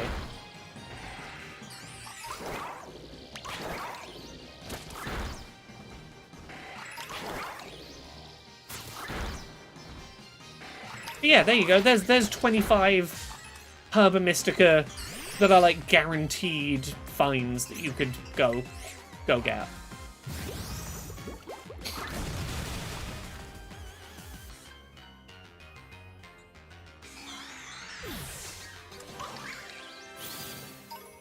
Okay. Let's go. I've still not even, I've not invited any of those NPCs to my game yet. I've not even activated the Pokeball item gacha thing that exists. I'm too busy shiny hunting. Oh no, the tablecloth thing's not an evolution requirement. It's a way to get a bunch of free Herba Mystica.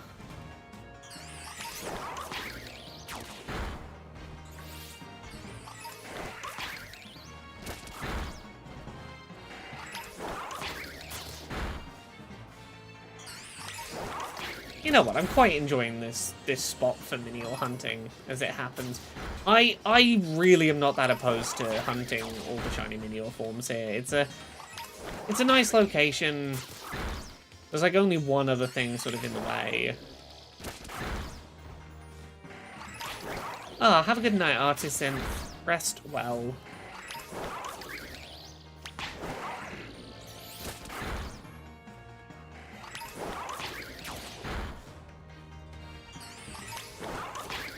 The item printing is an addiction waiting to happen, but if you want to know a good parts farm for it, let me know. I'm not too worried about it. I'm not fussed about getting a bunch of Ultra Balls and Master Balls and Smart Balls or whatever. I know people have gotten really hooked on it, and as such, I'm just not engaging, and that's fine by me.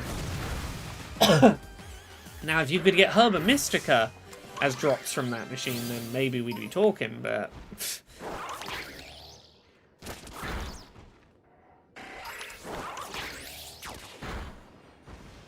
I quite enjoyed the farming BBQ points or whatever it was. But then again, I love repetition. I am a sucker for doing the same, like, 3 things over and over. Yeah, it very much seemed like it's there for, like, do you want your whole team in fast balls for some reason? That's what that gacha machine's for.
Shiny little rock. Yeah, I'm surprised that there's not, like... I'm surprised that they didn't put Herba Mystica in either the item printer or just give you an NPC who's like, look, they're fucking expensive, but you can just buy them from me.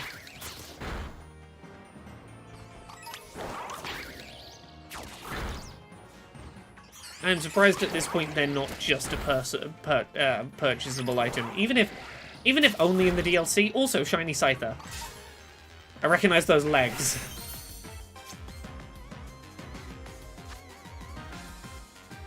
Right.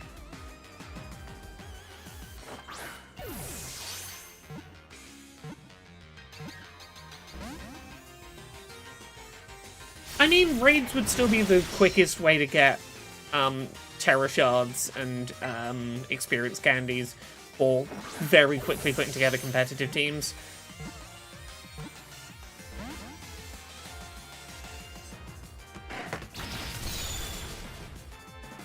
Okay, the legs are kind of pinkish red rather than like yellowish.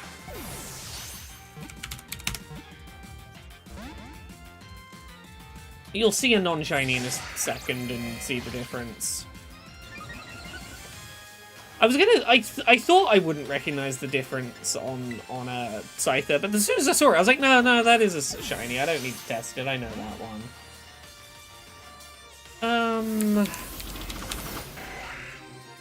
Okay, yeah, Scyther is one I don't have a shiny with my OT, so I guess...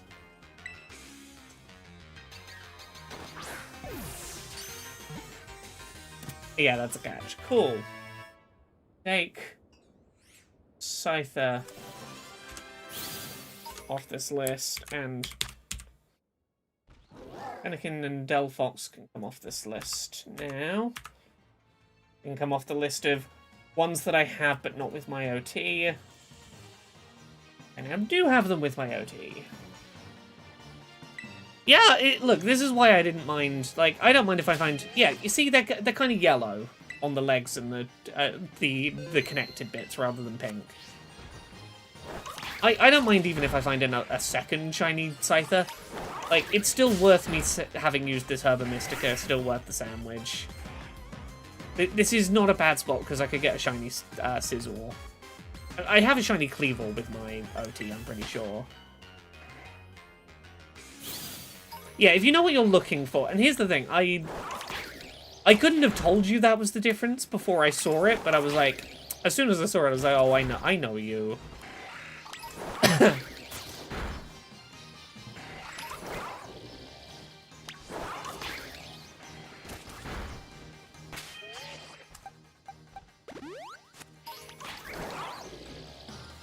But yes, these Minior, nothing to be seen.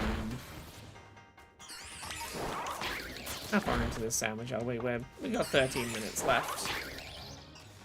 I'm gonna use the sandwich regardless, and if I don't find the Minior, I'll just do some raids. Now that I'm down to singles of types of Herba Mystica. That does reassure me. If I want to find another shiny Scyther, I don't need to knock them all out necessarily. If a shiny Scyther's there, I will just know. Yes, Incompetent Hero says, the Timeless, I know something is wrong, I just don't know what it is, it's just different. Yeah, I've been enjoying, what's the YouTuber's name I've been enjoying recently?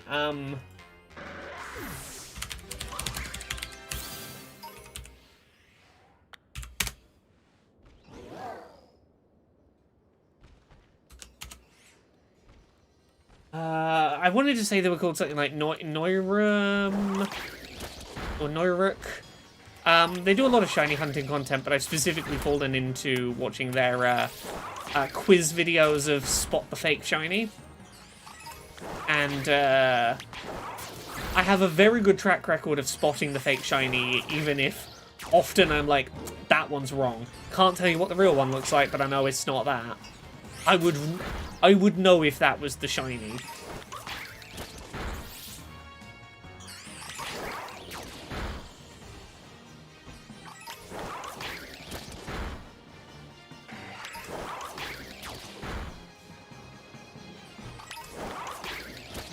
It has been amusing watching their, like, $1,000 prize pool shiny hunt, recognize the shiny quiz and being like, oh yeah, no, I'd have won that. I'd have won the 1,000.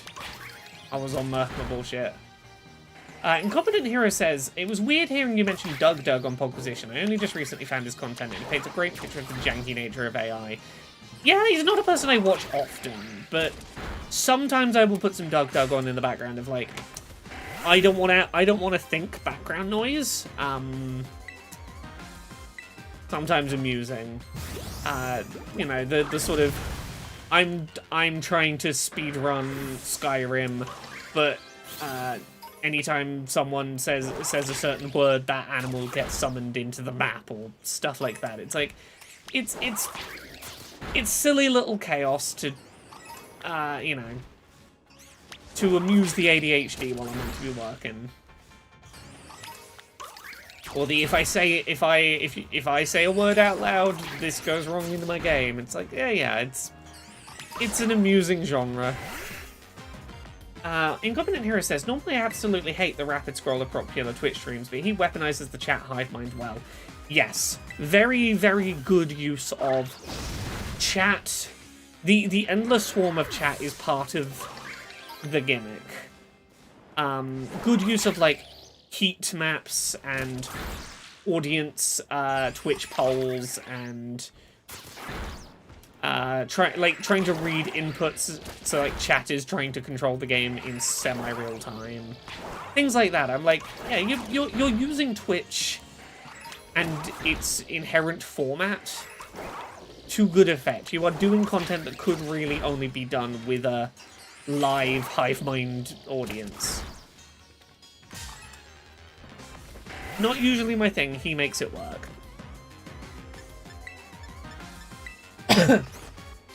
Tapman to the rescue says, just want to pop in and say you're wonderful. I didn't know what to think or expect when I first listened to Podquisition in 2017, but you've become a favourite voice in the industry for me. Oh, that's lovely. Thank you. That's very sweet.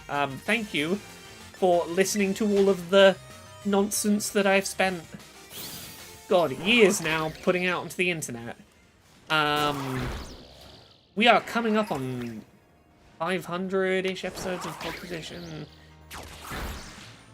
I think we hit the 10-year mark in October 2024. I think it was 2014? Podquisition began. We're rapidly approaching a decade of Podquisition at this point, and that terrifies me. That this job has been almost all of my adult life has been talking about video games. You started Podquisition living in a pub. Yeah, I did. Those early Podquisition episodes, I'm sure I've talked about this, but I was like three floors up, and the only Wi-Fi was down in the pub. So in order to get internet that was strong enough to like do Podquisition, I had to record that not in my flat, but down in like the entranceway to like the block of flats above the pub. So like on the other side of the door was all the drunk people in the pub garden. But specifically like I was sat right next to the little cubby where everyone's post goes, just sat on the floor, with a laptop, meaning that if any of my, like, other people who lived in the block of flats came home from work and came through the door, I had to mute the microphone, sit there awkwardly being like, hi, sorry, and then wait until they'd gone upstairs and I'd heard their door shut, to then be like, cool, I can continue to chime in on this stupid, rude podcast. Like, the amount of early podquisition that was recorded in between people coming home from work and me having to, like, not say all of the rude shit I was about to say. Like, sat in a public area where people are, like, trying to get in and out of their flat. The fact that that I made that show happen is a minor miracle.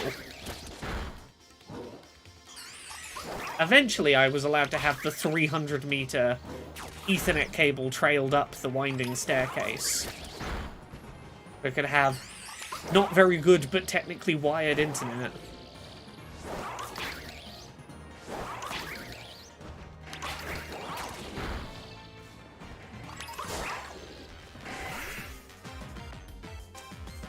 Yeah, we are fast approaching the point where Conrad will have been on more episodes than Gavin. Conrad did the maths recently, and I think he's worked it out that episode 502 will be the point where he has been on more of the show than on more episodes than Gavin. We are maybe a few months away from Conrad being the longest running third host of Podquisition.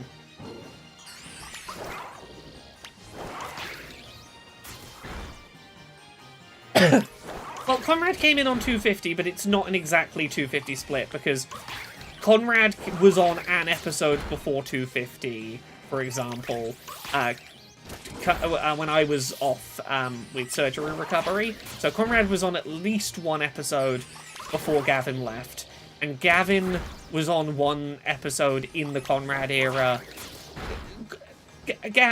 And some people missed some episodes for certain reasons. Conrad's done the maths. He reckons it's 502 where he will tip over to primary third host. Are the wheels functional or fake, as with Scarlet version? They look like they're spinning, but it's implied that they don't actually, and that they're just having the appearance of movement.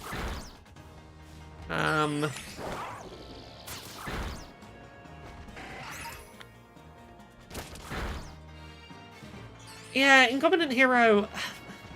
Voice stuff. I used to edit Podquisition, and in the early years, like, I played around with my pitch in post-production a little early on, because I was terrified of, you know, this was by far the biggest audience who'd ever listened to anything I'd done, and being one of very few out-trans people at the time in the games industry, I was very self-conscious about my voice, and I used to make a really concerted effort to sort of really make an effort to lift the voice up and to have it in a sort of higher place, a little more like this, and I would sort of do a ramp up to talk to get the voice a little higher, and at a certain point I was like, my voice is what it is. I cannot help the fact that my voice is what it is, and when I talk as much as I do for this job, I can raise my voice higher and get it into a more traditionally feminine range, but also it hurts to do that, and it strains my voice, and I am less able to talk for long periods of time if I do that, and I'm like, oh, fuck it. What do I have to hide? My voice is still a lot higher and more feminine than it was back before I started transition. It is my voice, and I'm comfortable with it, but yeah, it was a whole journey of settling into where that voice was going to end. Rohamild, yes, I believe that the legendary floats while I'm driving. I don't think it actually touches the floor, I think is the thing.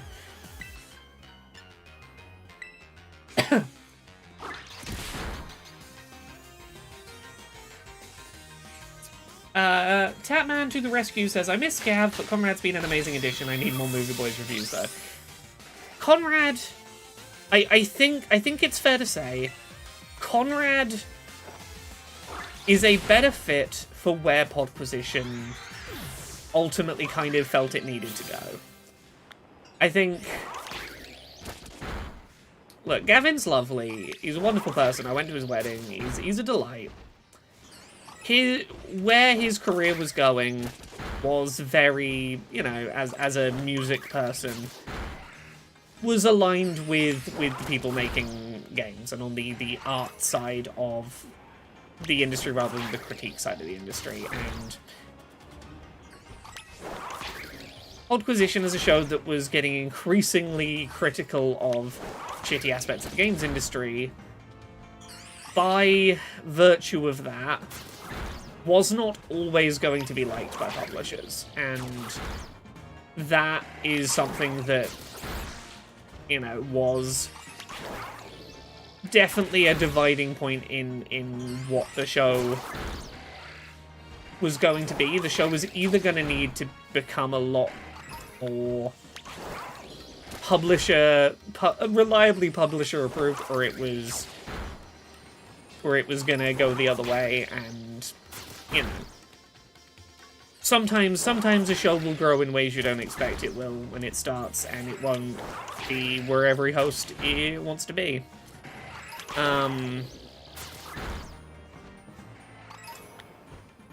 Dante Sapien says, Conrad and Gavin, both really perfect third hosts for the times that they're in the show. Yeah, they were both the right third host at the right time. Tatman says, you were the first trans person I ever got to know. Liking and accepting you probably changed my entire outlook. It's always really lovely when I hear people say that. It was not a thing I actively went out of my way to do, but I get emails sometimes from people going like, hey, I didn't know a trans person, and I started listening to this silly video game podcast, and suddenly I knew a trans person and they weren't as scary anymore. They were just people. And if nothing else came of Oddquisition, I'm really glad that there's a lot of gamer types who got to know a trans person, and I'm glad that I could have that impact while telling stories about, I played a game in which you dating sim in which you crawl inside Anne Hathaway's mouth or whatever.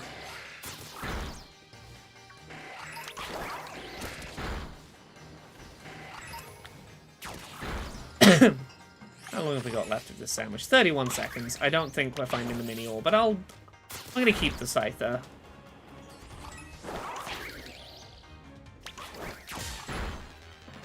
But yeah, it's... And here's the thing. I say that, like, you know, Pokémon was gonna be a show that, like, wasn't liked by publishers. You'd be surprised how many positive relationships we have with publishers.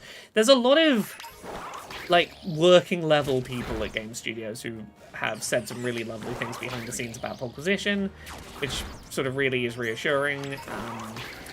Also, like, I've seen people who work at publishers who are visibly working at publishers share episodes of Pokémon in which we are kind of critical of things going on at their companies, and that's always really nice. Tried these last couple of Miniors, but I think this is a bust on this one. Oh well, we got the Scyther, and as much as, like, it's not the one I was hunting for, and usually that would mean a reset, I might just pop up here and try and do raids.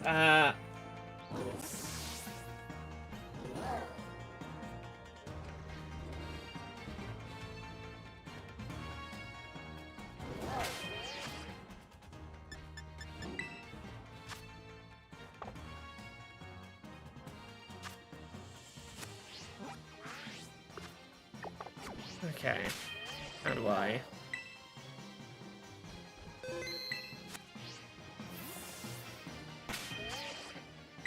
Okay, let's try and get some raids done.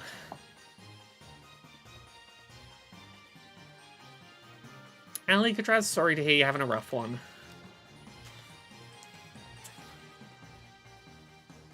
Right.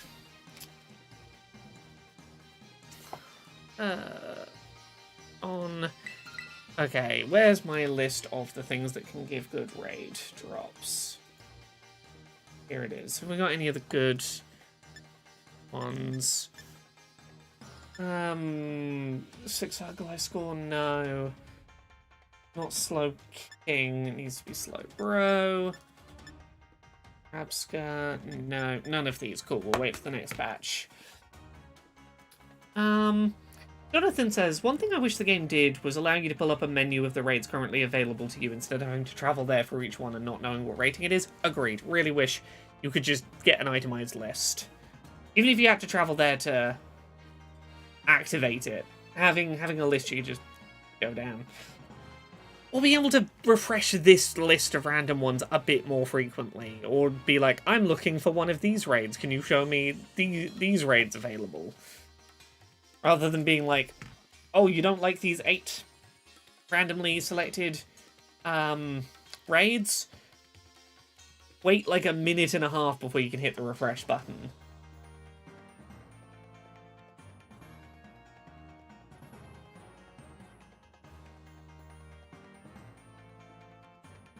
It also takes way too long when you click on a raid and don't successfully get into it.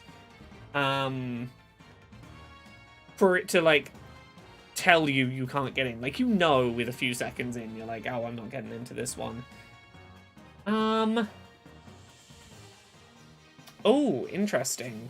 According to Jez Corden, he would bet money that an Xbox Developer Direct is coming soon. According to Windows Central, indeed, this time last year, Microsoft did an Xbox Developer Direct event which gave us Hi-Fi Rush as its headline act. I would bet money that you can expect something similar in the near term too. I know from my conversations with Microsoft figures at in-person events last year that they're on board with more regular cadence of information sharing for events like its Xbox Developer Direct and the Xbox Showcase in June. Let's assume that we're getting a new Developer Direct in the next week or so. What can we realistically expect to be there? I've seen rumours that some Double Fine game is getting shadow dropped at a Developer Direct that's like next week. That their equivalent of like, and Hi-Fi Rush is available now, is going to be a new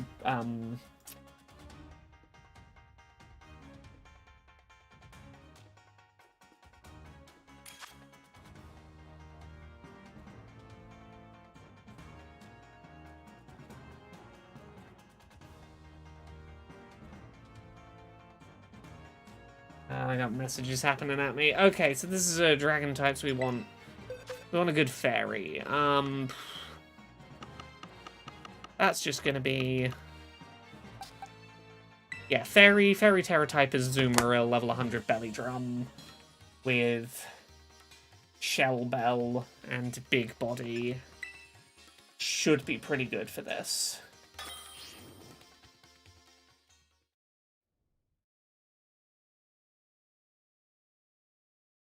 Incompetent Hero said, last year's Developer Direct really put them on the map. The Hi-Fi Rush stealth drop seemingly did great for everyone involved. Yeah, Hi-Fi Rush was such a good tone-setting start for the year for Xbox.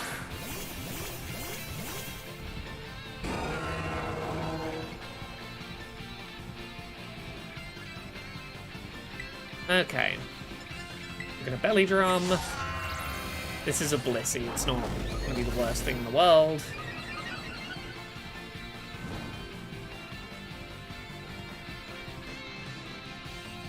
Yeah, it's going to light screen, of course. Oh, light screen failed. Ooh, interesting. Yeah, we just took out half of that Blissey raid with a single play rough. Shell Bell got us back to full health. Yeah, this shouldn't be too bad.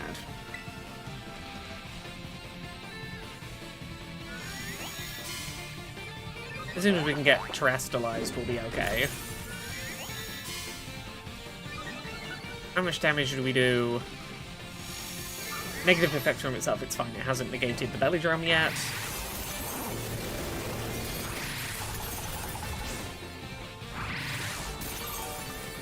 At least, I don't think it has. I didn't notice it. Negate the belly drum.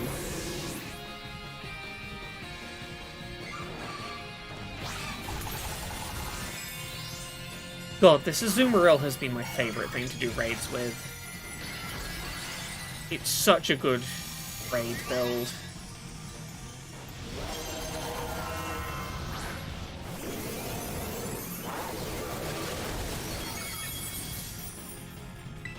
Yeah, that Skeledirge is not, like, a great choice for this raid.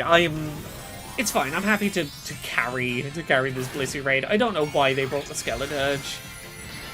Ace of Hearts says, did they ever fix the weird HP glitch where certain moves would show more HP depleted than actually did? Yeah, whatever. I don't know exactly what that glitch was, but I think it was certain moves, if you one-hit KO'd, it would deplete the bar and then go, nah, and go back up. But that glitch is fixed, yeah.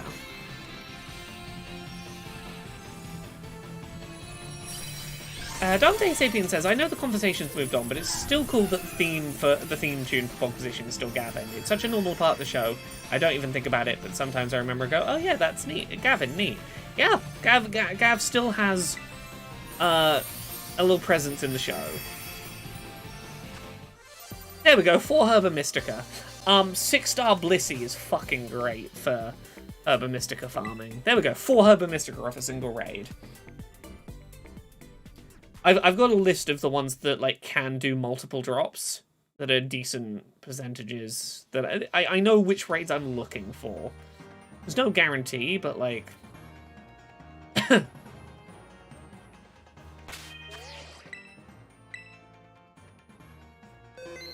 There we go, that's 2 more shiny hunts secured right there. I might do a couple more raids, try and get a few more Herba Mystica, and I might try that Minior raid one more time, that Minior shiny hunt one more time. Don't think any of these are on the list, no. Yeah, that glitch mainly happened with Play Rough. Play Rough is now fine. Which is good, because I really love Belly Drum Play Rough. And no one really uses it anymore because of that glitch that existed for a while.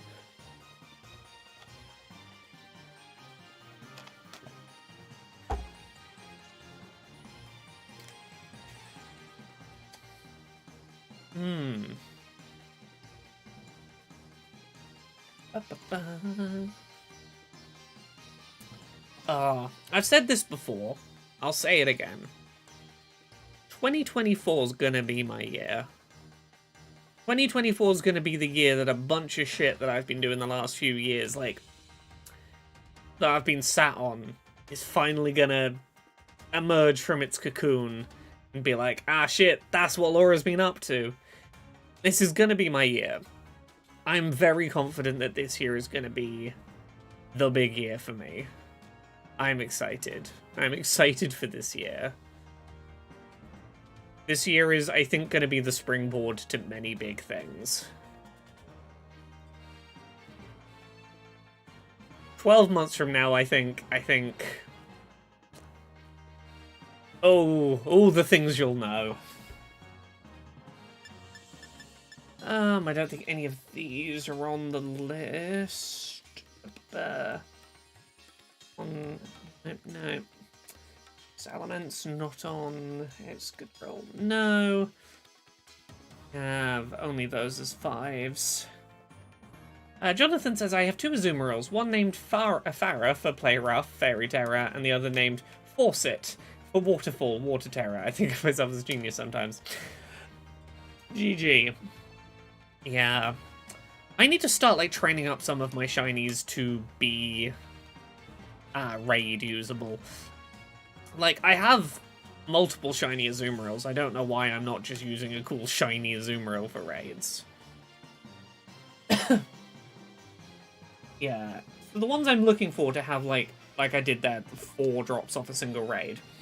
5-star, I'm looking for Driftblim, Gallade, Gengar, Electros, Amoonguss, Blissey, Satitan, Dondozo, Snorlax, Dusknoir, Mandibuzz, Basculegion, Lapras, Kingdra, Malamar. 6-star, I'm specifically looking for Amoonguss, Blissey, Satitan, Dondozo, Vaporeon, Girafarig, Snorlax, Basculegion, Poliwhirl, Lapras, Kingdra, Malamar, Slowbro, Alolan Muck, and Porygon 2. Five-star Malamar. 5-star Malamar's one. That is each item drop has a 2.4% chance of being each of the 5 types of Herba Mystica, so each drop in this is like a 10% chance of each individual drop of the 10 slots being a Herba Mystica. So chances are high. For this, it's a like on average at least 1 Herba Mystica in this. Incompetent Hero says, I'm trying to make 2024 a good year finally. I've challenged myself to weekly YouTube upload for as long as I can, but not pressuring myself. Also want to give myself a bit of positive momentum. Nice! Hopefully your 2024 is as theoretically productive. I don't know how productive it's going to be in the year itself. I want it to be productive. The main thing I really want to do is I want to up the number of accessibility episodes coming out. And maybe make the Summer Showcase a twice annual thing rather than once annual this year. It's mainly a year of past productivity catching up and finally surfacing. Writing another book this year, asks Incompetent Hero. Maybe. I'm taking some time to not write. I'm not immediately writing a new book. I'm just taking some time to breathe on projects. I have book ideas I could be writing. I have another children's book in me with the same illustrator as Dysphoria Monster that like is just waiting to be pitched, and then I could do that. It could happen. I could do it any day. I was talking on Twitter today about the fact that I kind of want to write a book about the history of accessibility in video games over the last 3-4 decades, with a bunch of interviews and like really digging into the granular history of accessibility in gaming over time is like a long-term accessibility project I'd love to work on that would require a lot of research. The kind of research I can only really justify if I'm writing a book.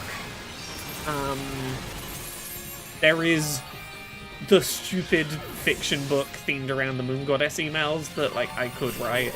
I have stuff I could work on book-wise, but the thing is, the last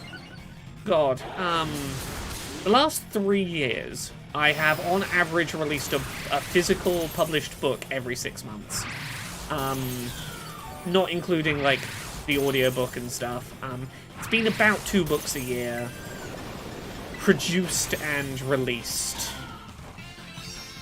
for like 3 years, and that's a pace where it's like I could keep that up, but it's tiring and it doesn't give me space for other big projects, because book deadlines are the big time sink in my brain and the big like ongoing project. I don't have time to be ambitious about other things when upcoming book is the ambitious thing. And as such, I want to give the books a bit of space just so I have time to percolate on other big projects.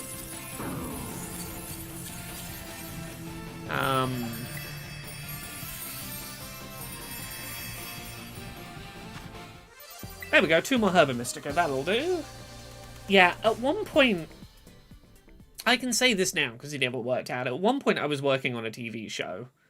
I had been in talks to do season 1 of a TV show, and then budget fell through and stuff.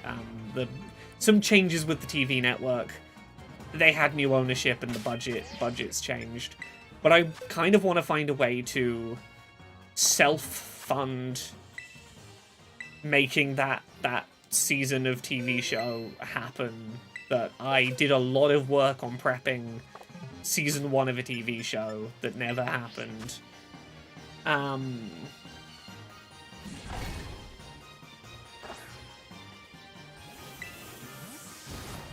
Or at the very least try and find a different home to pitch that TV show to. Because I put too much work into that show to not have it exist, and I still think... Oh, that Daily Mail hit piece about my children's book still hasn't come out, but allegedly it's still on the way. Allegedly still at some point the Daily Mail's going to have a big shout about me. But apparently they're just sitting on it for a while. 6-star Vaporeon, that's one of them. I know this is one that I need. Steel type weaknesses that aren't fire.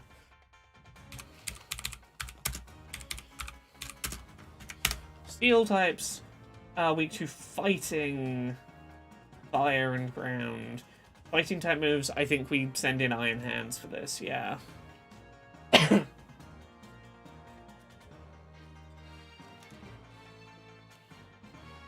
Oh yeah, there is a Slowbro there too. They're both in the same. They're both in the same rate. It was the I saw one of them that I knew was on the 6-star list, so I just clicked it. Now, my understanding is they're trying to spread it out from the last Angry at Trans Children's book story they did. My understanding is they're waiting for something they can publish this alongside for fear-mongering. Like, then they want there to be a story about, oh, teachers are trying to trans the kids, so that they can run this at the same time and, like, use the fact that my children's book exists as supporting evidence, blah, blah, blah. Oh, Tynenworth! Congrats! Laura, I just finished, I finally quit the job I hated. I'm popping champagne tonight, baby. Hell yeah! Pop that fucking champagne. Congrats. Congratulations indeed. Oh, just let me into the... Okay, let me in the Slowbro raid then.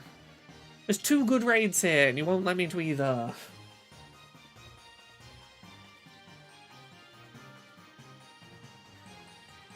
There we go. But yeah, stuff that I'd like to get to happen this year. I want to make that TV show happen still, somehow. I was going to be the host and producer I think we were looking at 6 episodes for the first season, or it would have been a 6-episode order, potentially 12 if it was going well.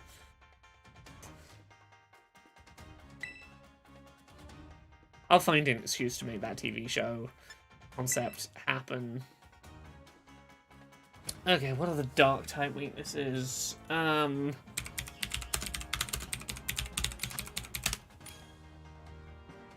fighting types. Cool, so we Iron Hands this.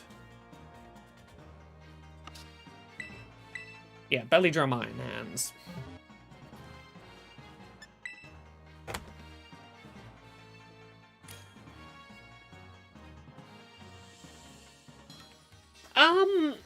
So it was first time TV host. It was going to be like hour-long episodes, and an order of 6 initially, basically to just see where ratings were at and whether the interest was there. There's like a 6-episode order, which would have become a 12-episode order, and then would have been future seasons would have been 12 episodes. But yeah, there was a point where gaming TV show was very much on the cards. I still want to make that happen. I did the research and the prep for season 1.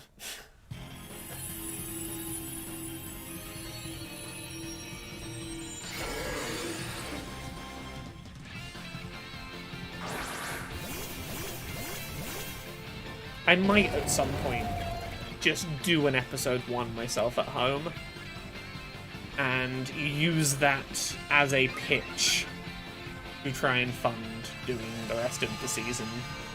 If I do a self-produced episode 1 and it goes over really well, maybe go back to the people and be like, hey, you said you didn't have budget for this, but it did really well.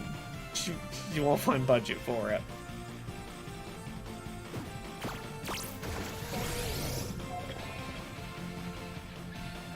Okay, is Taunt gonna stop me doing Belly Drum? Yeah, can't use Belly Drum because of the Taunt. Okay, I guess I just... How long does Taunt last for? Is there a set number of turns on Taunt?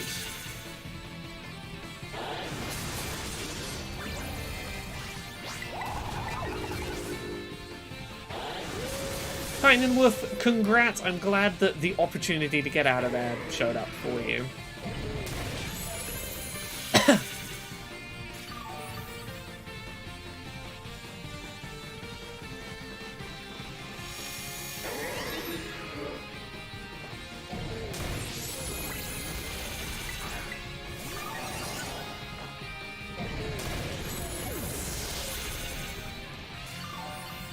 So many people who are not me in this fight who are fainting. Just give Drain Punch to your Iron Hands. It's such a good raid Pokemon with Drain Punch on it.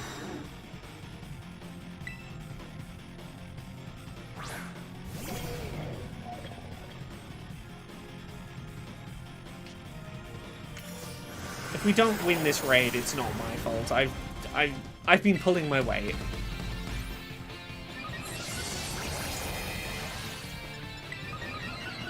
Can I belly drum now?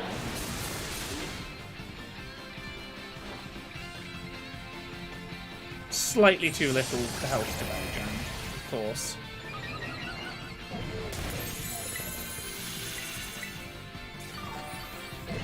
Couldn't let me set up belly drum at the start, could you, Malamar?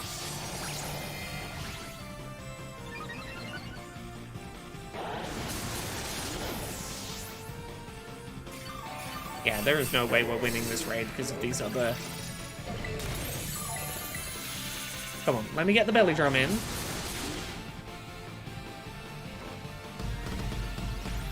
Now I just need to survive long enough to terrestrialize Drain Punch. Oh, this is electric terror type, it's not fighting. Oh. Well, at least I got the belly drum in. I shouldn't have bothered with terrestrializing. I don't think the damage I do here is going to be enough to turn this around. Oh, maybe. Belly drum, crit, Drain Punch. We might be able to do this. Honestly, this might be doable. Not thanks to any of these other three players. They really did not carry their weight. Just let me get one more fucking Drain Punch off and... Yeah, I know there's not much time left. You just gotta let me do one... Yeah, there we go. Cool.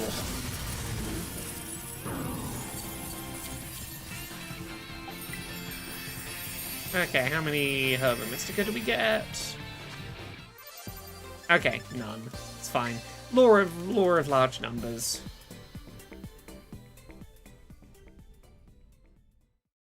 An NPC would be better, because the NPCs don't cost you time off of that meter when they faint. It's only real players that do that.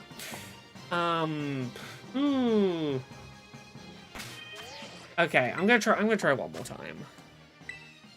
Yeah, these ones on this list are not guaranteed Herba Mystica, but they're the ones that they've got chances to drop multiples, and that's better than going for the ones that only drop one. As long as, like, if each slot has a chance to drop all 5, and you don't mind which one you get, instantly much better odds. Yeah, Azumarill, we're gonna go with Azumarill for this Seadra. It'll be able to resist anything Dragon-type it's got, and any Water-type moves. I don't see this Kingdra being a huge threat. And then we might do one more attempt at finding a shiny Minior. Once we've gotten this last couple of Herba Mystica. Okay, if I can't get into this, I'll try and get into the 5-star Malamar. Again, that's one that Azumarill would be a good fit for. Yeah, it's been loading for long enough. I'm pretty confident I'm not getting into this raid, but... Oh, I've got such trashy junk food in the office today.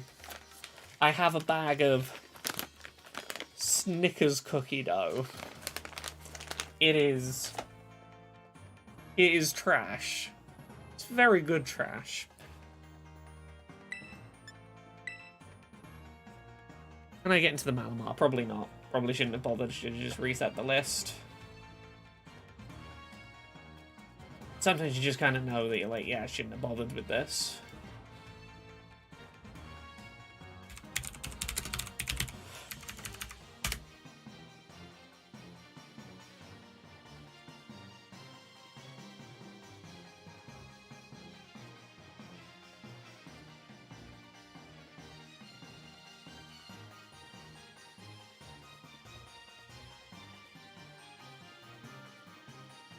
Okay, let me go. I'm clearly not getting into the raid. Cancel so that I can check for new postings. Don't make me wait the whole time. Yeah, Kingdra. Kingdra's on the list. Come on, just let me into the Kingdra raid.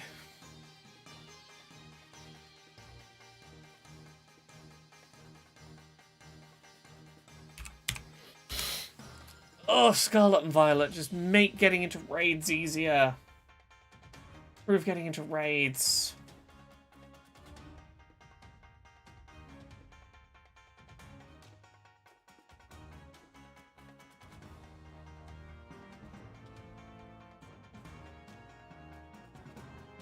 Come on. Let me into the one good raid.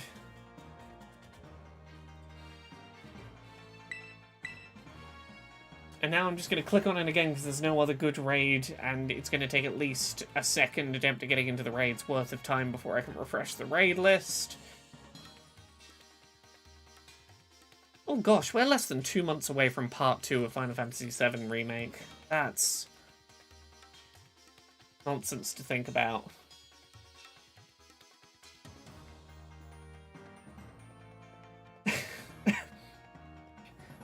Incompetent Hero, I can tell you exactly what in your message got it auto-modded.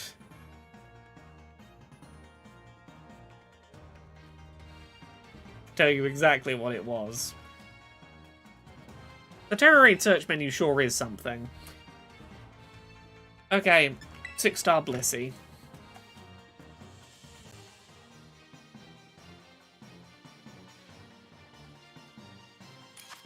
There we go. Cool. Iron Hands. And we're gonna try and just belly drum wild charge. Yeah, everyone's got the same plan. This thing will go down pretty easily.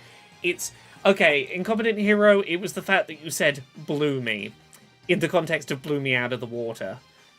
But apparently Baldur's Gate 3 blew me is sexual content. Competent Hero, I'm sorry to tell you. That was clearly a sex thing you were saying.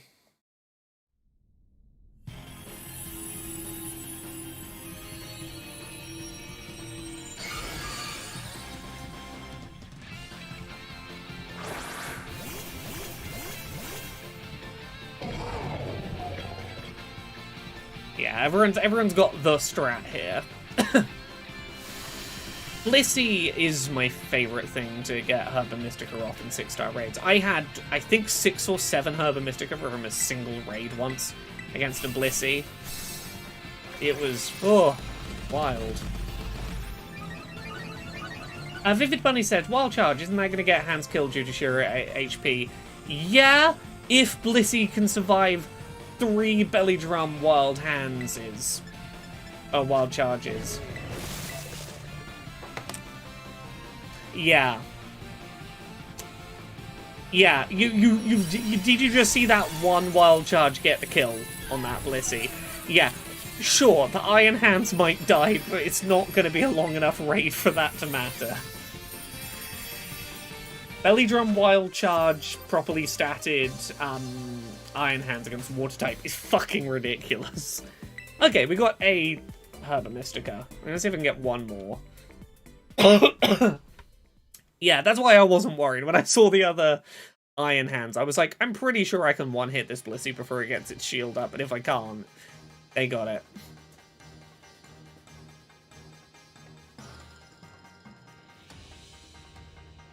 What? Unless I only use Wild Charge if I'm belly drumming for something like this. If I'm confident I can one-hit KO, I'll bring the Iron Hat. I'll bring the Wild Charge. Okay, come on, let's get one more. Kingdra, electric type. I have a good ground type that is resistant to water. You know, knows ground type moves, but necessarily a ground type itself. What's gonna be a good pick for this?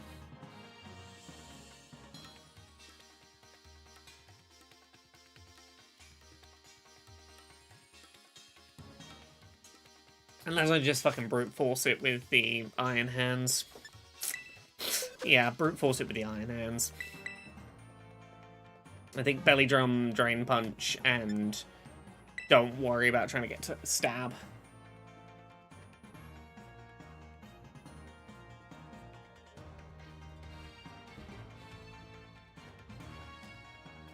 Annihilate's a choice for this.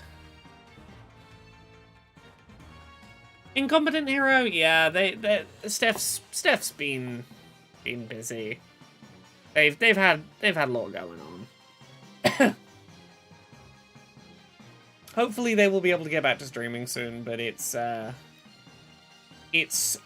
routine got broken, and then trying to reestablish routine, you see. Trying to reestablish routine after routine gone away. I know all too well how that can be.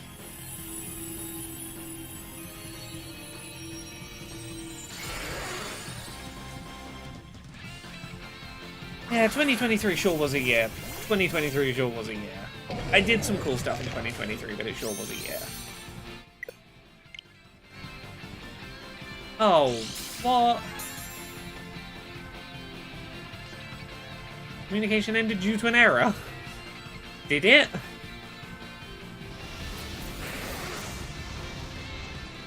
It still seems to be communicating.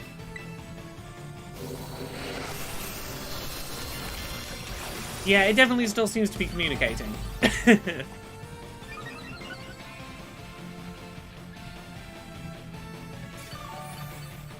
Okay, someone did the cheer, that's good. I can now get in a...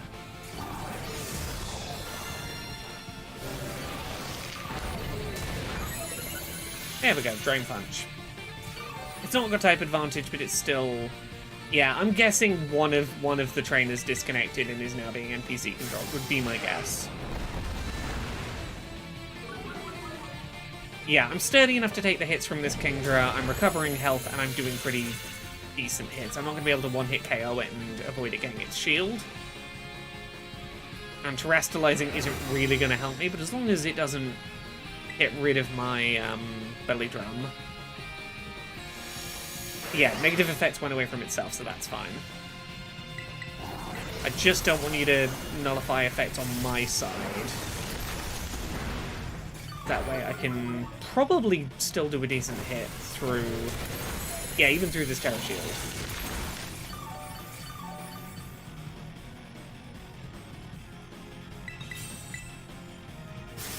Oh, we're being raided. Only holes. Thank you for the raid. Welcome.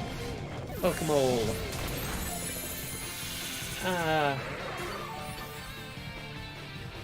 Dante Sapien says, a bunch of YouTubers all stopped in the last month, either from a nice decision to slow down / move on, or because they were caught doing dodgy stuff. It's wild how it's all coalesced at once. I know one has stopped for nice reasons. I know Tom Scott stopped, or is slowing drastically down. Good for him. I don't know much about other... I don't follow a lot of YouTube stuff, so I don't know who's been caught doing what, or if anyone else has stopped for nice reasons or whatever. Get a raid while doing a raid, exactly. Yeah, Tom Scott is the one I followed, and I have a hell of a lot of respect for, hey, I've done this thing for 10 years and it was successful, but I need a life outside of work, and this thing, while successful and like a wonderful thing to be doing, doesn't allow me a life outside of work, and I'm like, I can respect the hell out of that.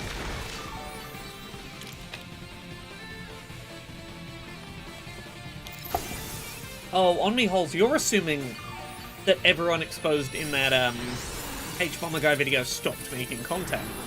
Some of them did.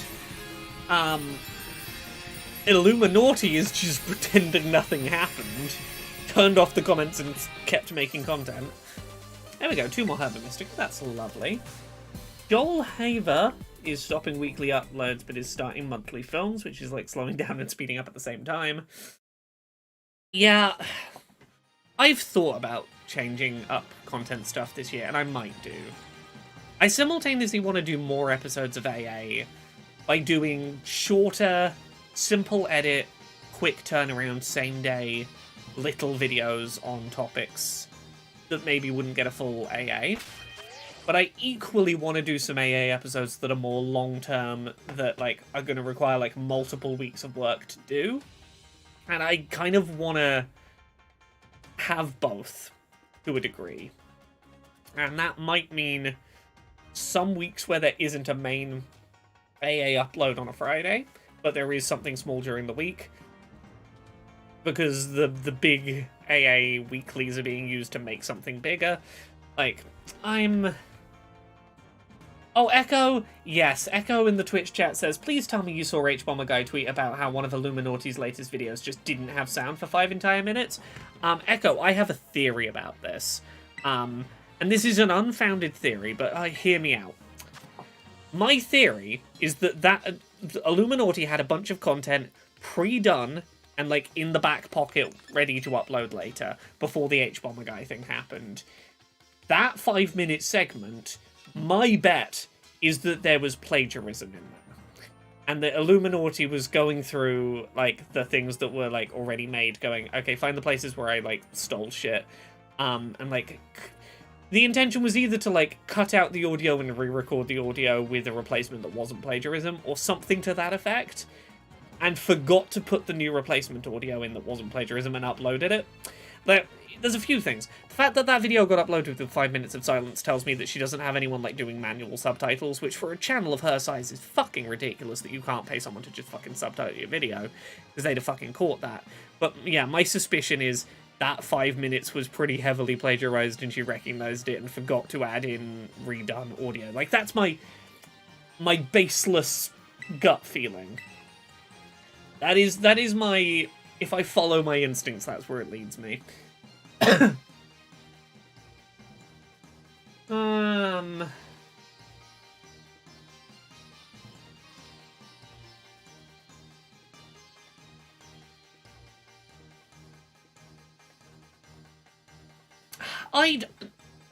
I was not, like, a person who sought out Illuminati content before the H-Bomber Guy video, but I will be honest, like, Illuminati was someone who would sometimes turn up in my recommended, and I would put on in the background as, like, second screen sound while I'm working. It was a comforting, well-produced background sound, where I wouldn't have to find a new video for a while. Like, I'd listened through a number of Illuminati videos, but when that stuff came to light, I was like, yeah, that does not fucking surprise me. You are pumping out content way too fast for you to be properly researching it. But yes, the one that surprised me was, yeah, that H-Bomber Guy video. You have to do a damn good job to make it so that Philip Musin is no longer the big example, I think, in of my head of blatant plagiarism. But, yeah, he, H-Bomber Guy sure did give me a new big example, I think, of first when I think of plagiarism. Philip Musin is no longer my go-to example. Ask your Legion. There's Alola Muck there, there's Porygon 2, there's Poliwell. There's like 4 different good raid options for here. And the only reason I'm picking the Basket Legion is because it's a dragon type. It's a water type Terra Dragon. It's such a good option for the Azumarill. But that was like 4 of the good options I was looking for in one. Maybe it was Porygon 2? I think it was Porygon 2. I think that was Porygon 2. But I can't see it now, so I can't double check.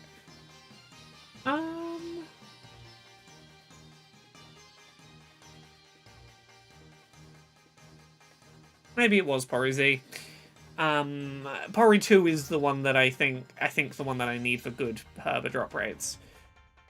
Echo says, not gonna lie, I'm still subbed to Summerton's channel just because I want to see what happens when he inevitably tries crawling back. Oh, he's already tried once. Did you see the brief period where he put his channel back up and posted the first and or the second non-apology where his video was very much about, but I'm really sad about the fact I'm not going to get to make videos anymore. I really like making them, so everyone's being really mean by not letting me make videos anymore. I was like, oh sir, This is not the right time to try and make yourself the victim of the situation.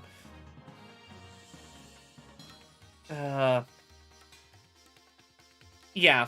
Look, a lot of the stuff recently about plagiarism on YouTube is, like, it's been nice in as much as for any problems you can say of my work and for any, you know, things I wish I was better at in this job and whatnot, at least everything I publish is my own thoughts and creative process.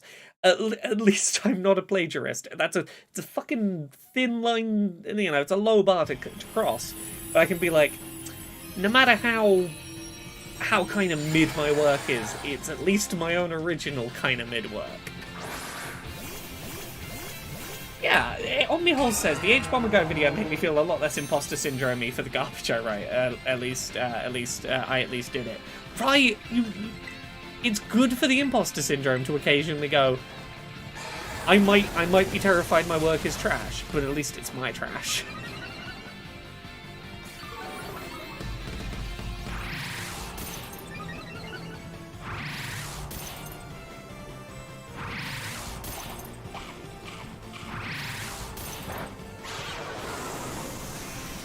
Yeah, Wolf says, that one video where he said everyone was being so cruel, saying he was throwing his co-writer under the bus, and then he immediately implied his co-writer did all the plagiarism.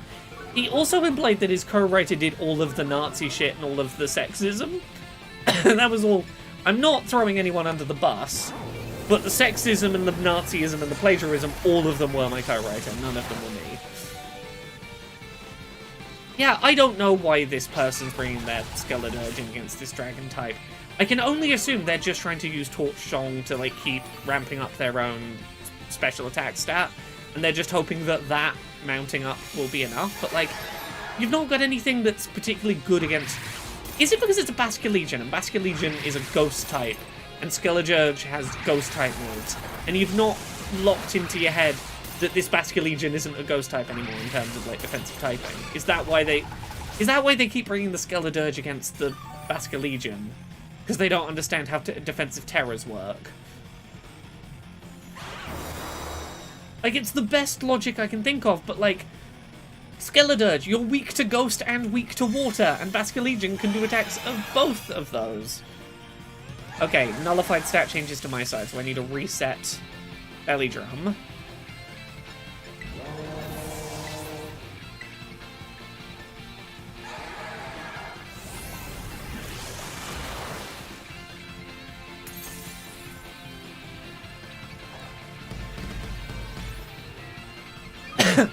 Yeah, like, there are videos that I've not made where I'm like, the amount of research they would take would not justify the number of views I would get on a video. And it's why, like, I'm debating whether, like, the history of accessibility video ends up being a video or potentially being a book. Because if it's a book, I am financially a lot more justified in, like, doing, like, a months-long research binge. And putting in that kind of work.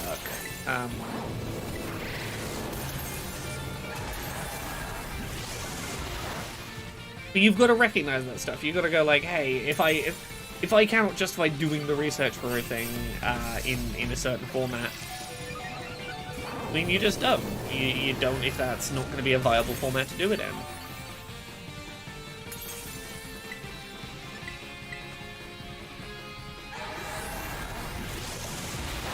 You either put the research in, or you do a different project, or you find a different avenue that will let you do the research. Why not both? I think... Look, if I ever do that history of video game accessibility thing, it's either going to be a full book, or it's going to be like... It's going to be a nearly 3-hour video essay. Like, it's going to be one of those two realms, and... YouTube is like, I just don't have... The algorithm doesn't have my back. I cannot rely on YouTube actually pushing that to the number of people I would need it pushed to justify that being where it is.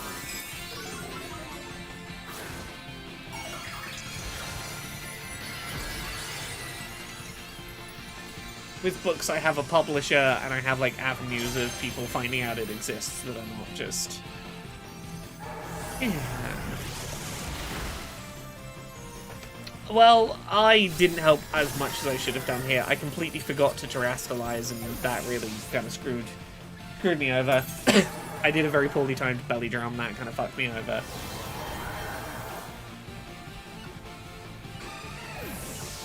Yeah. This is, I think, the first one of these raids tonight where I've not sufficiently pulled my weight, and sometimes that's just how it is. Oh, I'm looking forward to seeing the boy and the heron tomorrow.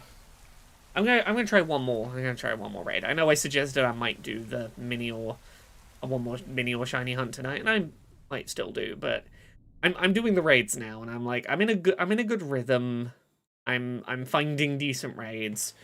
I wanna just get a batch of Herb and Mystica while I'm thinking about it.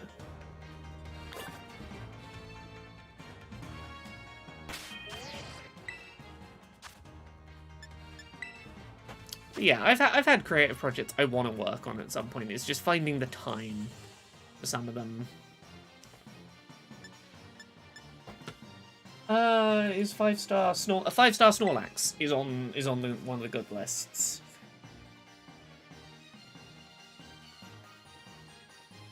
Who are the what are the other ones? I was gonna. There we go. What are you? You're steel. Oh, we could use a fighting type. We could use Iron Hands. Oh yeah, we can just blast you with Iron Hands.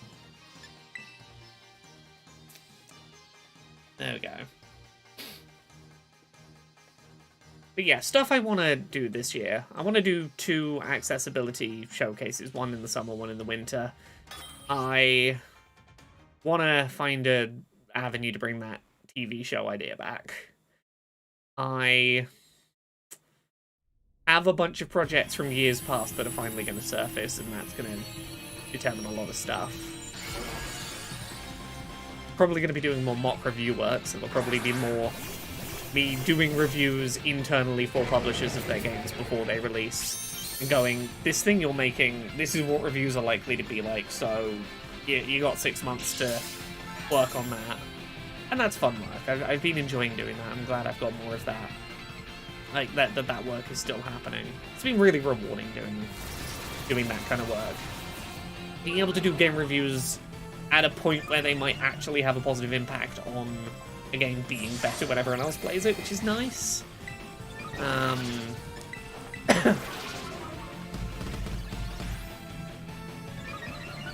I think at some point this year I will start on children's book too. I think that will happen. Probably in the summer, because in the summer I always have way more energy to... I have way more let's start a new project, go, go, go in me when it's sunny outside.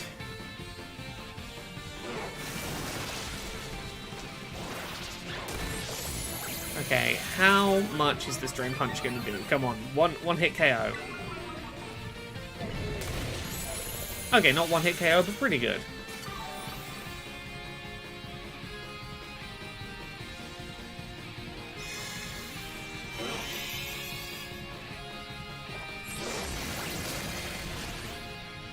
I kind of want to do a self-imposed game jam at some point this year.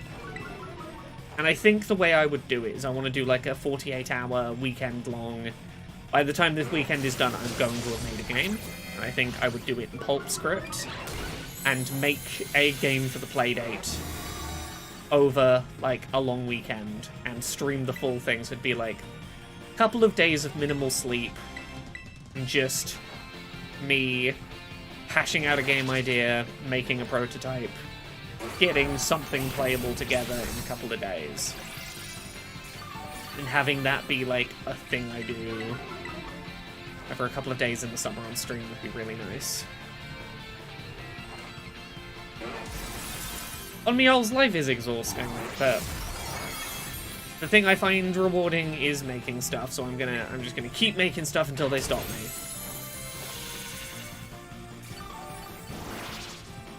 I will work myself to the point of to just on the edge of burnout, and then be like, then pause. Okay, keep working. I mean, I don't know much about coding, but I've been learning the basics of pulp script. It is fairly simple. I'm not good at it, but I made a couple of workable prototypes on the Playdate of, like, in theory, this is how thing could work. I think I made a little demo where you could turn the crank and it transforms you between different forms, and each form had different powers. Like, the human could pick up and use the key to get through the door.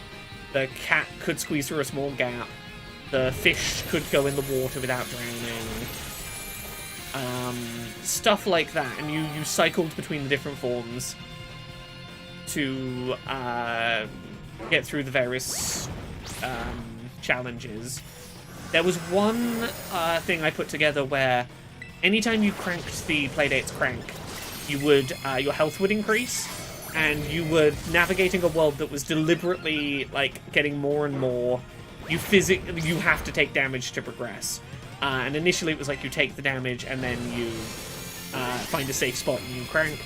And then, like, the third room of this little prototype was like, there is no way to get through this room without moving while cranking simultaneously. So you're, like, taking damage walking across the spikes while doing the crank to, like, mitigate the damage dealt.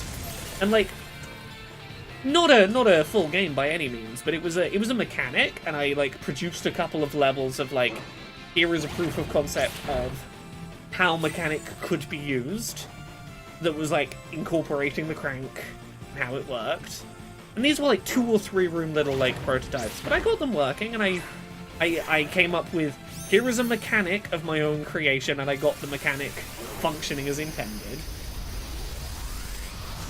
I need to do more episodes of that horror review podcast with Casey Explosion that we've done a couple of.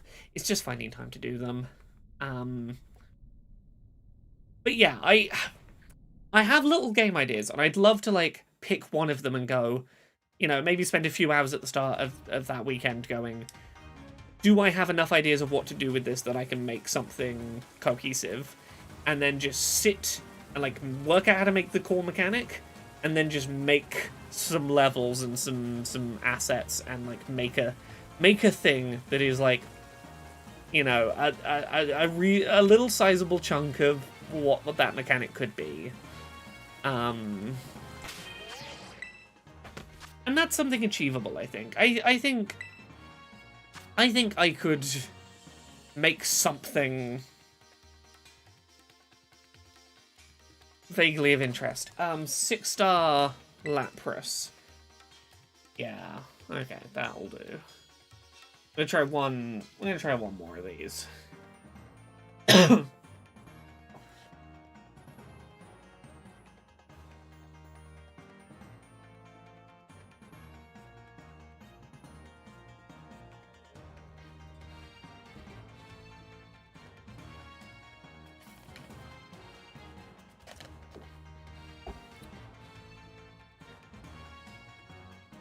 Come on, let me in the raid. Let me in. So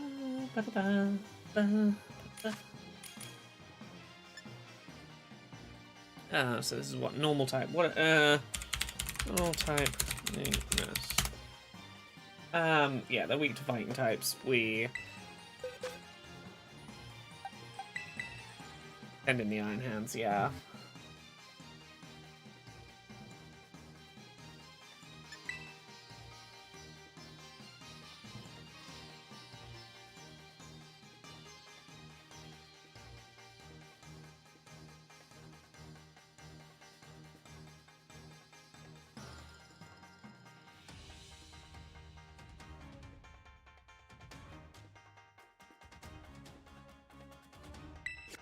Ugh, why did you abandon the raid, host? It's an actually desirable raid. Yeah, we got like 10 minutes and then I'm probably gonna wrap for tonight.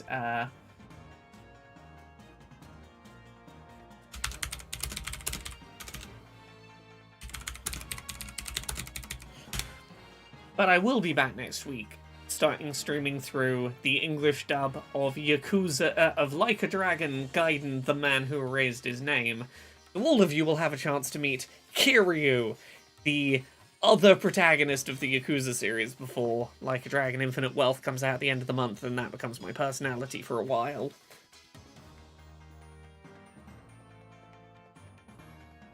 On.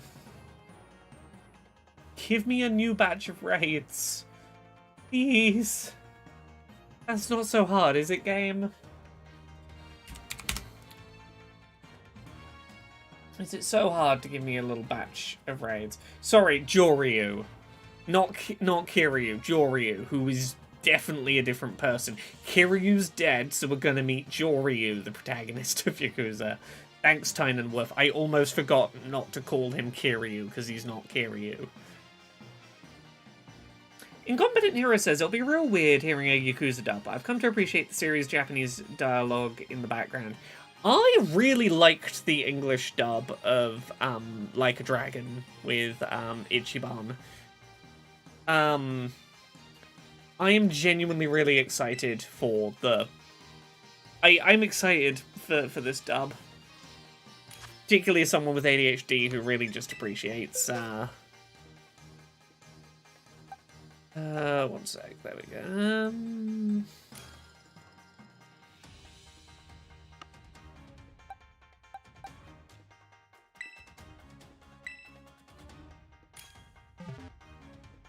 Yeah, fuck it, we just Charizard this. Yeah, I was genuinely quite disappointed that the dub wasn't available at launch for The Man Who Erased His Name. I'm excited to have an opportunity to replay it. Incompetent Hero says, Yakuza 7 seems much more light-hearted of a conceit anyways. I'm on Kiwami 2, and it's total Yakuza drama the whole way through. I mean... Yakuza 7, it has its serious Yakuza drama moments, but yeah, as someone currently playing through 0, and that being like, this is just angry Yakuza drama. I'm like, oh, this series has... I mean, I say it's that. I did just break into a cult to help beat up a cult leader to deprogram a woman. You know, I did that and then went to the karaoke bar and sang a silly little song where I was like an orange in a Christmas hat. You know, those games have always been a bit tonal whiplash.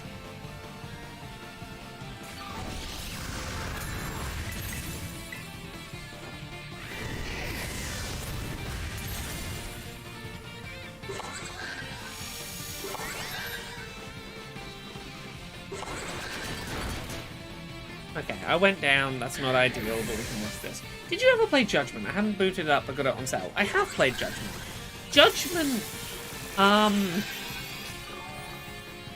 Judgment is like a technically better game than most of the Yakuzas. It just doesn't have quite the same silly heart to it. Like, Judgment has many improvements upon the Yakuza series, but it's just a little... It's a little drier. It's a little less over the top, bouncing back and forth between tones in that way that I find endearing. It feels like it feels like a Yakuza game that's trying hard not to scare anyone off.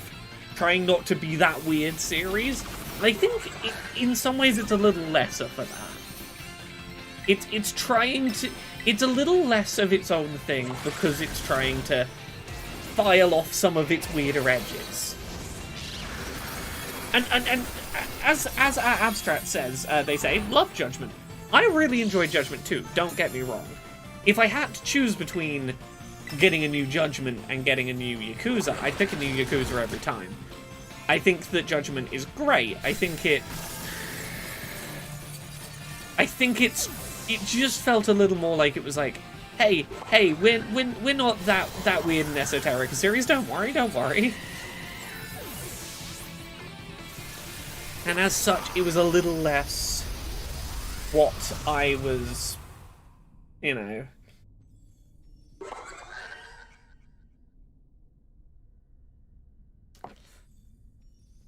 Judgment is weirdly, like, a lot of the stuff that's really good mechanically in The Man Who Erased His Name is clearly just stolen from Judgment.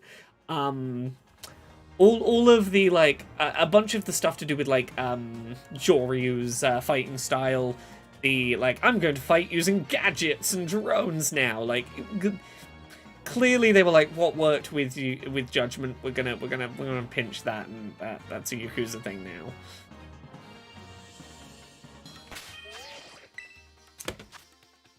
Judgment always feels a little more on the rails.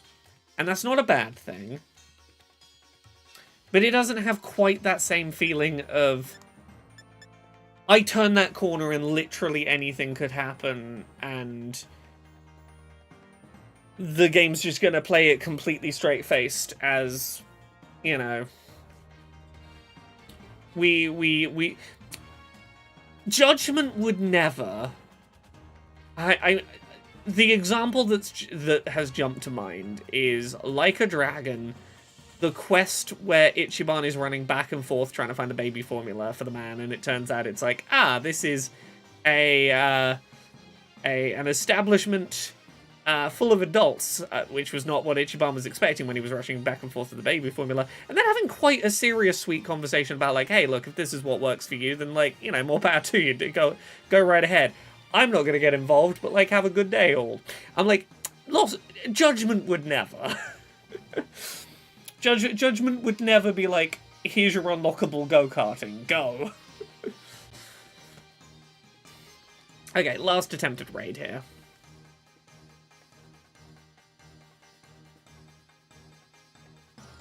Oh, doing Yakuza 0 the other day, I came across a side quest that was, a man was convinced his apartment was haunted, / really wanted his apartment to be haunted because it would be good for YouTube views, / he was gonna murder people in his apartment to be good for YouTube views. That was a fun one. Yeah, I want to find one more good raid. Might have to refresh it a couple of times, but I'll do one more raid attempt on stream, and that'll sort of be where we wrap. I need to get back to my my Yakuza 0 playthrough. I got real set back by Vampire Survivors DLC and Adventures mode coming out, and then also stuff for work happening at the same time. Oh, Incompetent Hero says, I've not come across that quest yet. That's hilarious. The Yakuza series has some genuinely fucking great quests. And for any problems it has occasionally in the earlier games, by the time you get to some of the later Yakuzas, they're usually like, hey, we're gonna have a laugh, but then we're gonna go like, hey, maybe, like, be respectful of people who aren't hurting anyone. I'm like, yeah, sure, go right ahead. That Among Us DLC for Vampire Survivors is fantastic, right? The adventure mode content is really good. Vampire Survivors is having a real good run of content right now.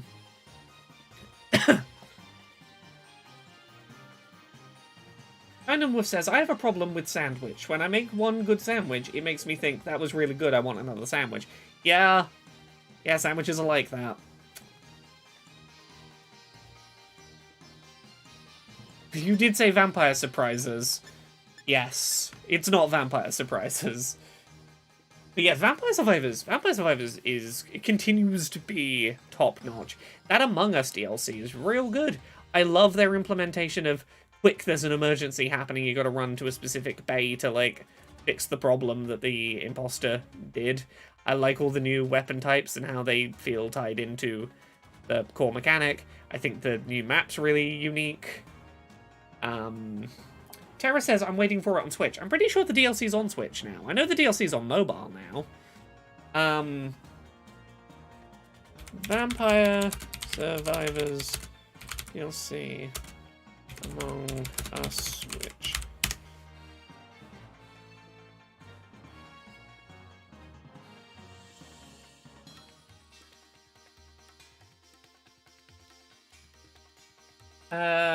It came out on mobile on the 18th. Yeah, is that DLC still not on Switch? I feel like it is. Incompetent Hero says, the fact they managed to make the wire connecting game into an attack is downright impressive. Right! I like that they made an attack out of trying to swipe the key card and it doesn't swipe properly, so you have to back and forth it a bunch of times at different speeds trying to get it to read right. That's an attack, and that's so clever. Also, hey Phoenix, hey Fee, how you doing? Right, let's try one more time. Give me one of those 5 or 6 star good raids. 5 stars to Titan, I think, is one. I'm clicking on it. Yeah, 5 stars to Titan. 5 stars to Titans, 2.4% per HM, so that's about 12% per slot of 10 slots. Okay. If I go Iron Hands... Yeah, we should be able to one-hit KO this. I'm pretty confident. Yeah, Ice can't do anything ridiculous. Belly Drum Wild Charge should do it. Incompetent Hero, no need to apologize for the typos. I am aware of the problems you're having, and yeah, I can imagine they'd be worse in the cold. It's all good. I can see what you're laying down. Yeah, why is this person wanting to bring in a Ho-Oh? That is not a Pokemon selection I understand, necessarily.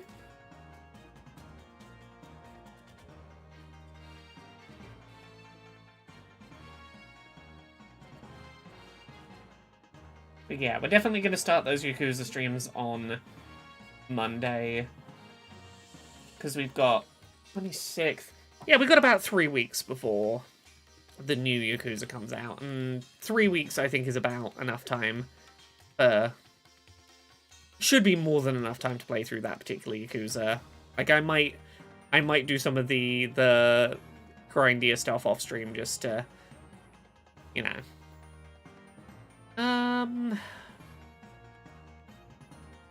Okay, yeah, that's... they're just gonna use Miraidon, of course. Yeah, we should have no trouble with this Titan.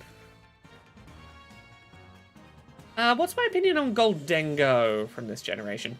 Goldengo is fucking wild. I love what it does competitively. A Pokemon that has a very powerful spread target move and is immune to status conditions. Being immune to status conditions is such a competitively interesting wrinkle to give to a Pokemon with, like, a good stat line. And, like, Steel is a good offensive typing.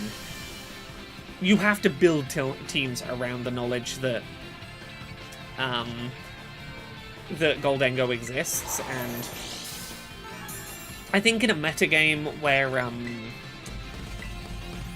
Amoonguss with Spore is such a common threat, I think the metagame needed something like Goldengo, something just pure immune to status effects that means you can't just, like, completely control the game with a big tanky status-inflicting Amoonguss.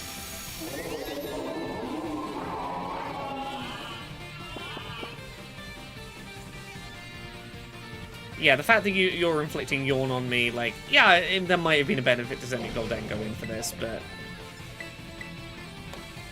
I'm going to try and... You've got your shield up, so I'm probably not going to be able to one-hit KO you, but I'm going to be able to do...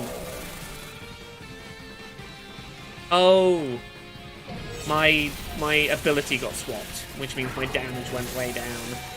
That's unfortunate. That was really bad timing to swap out my ability.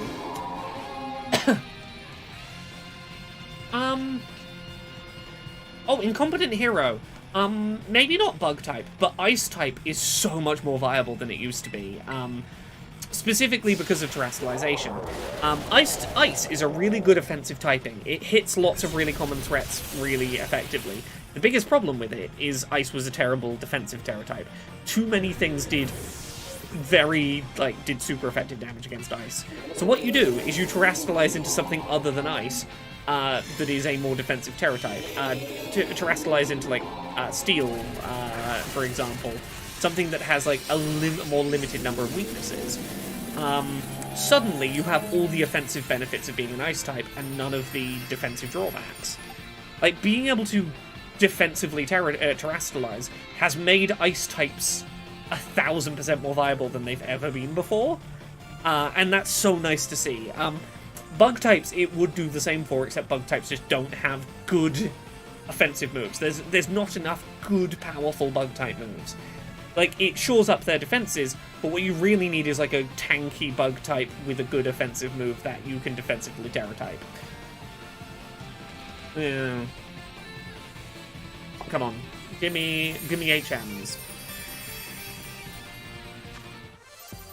No HMs.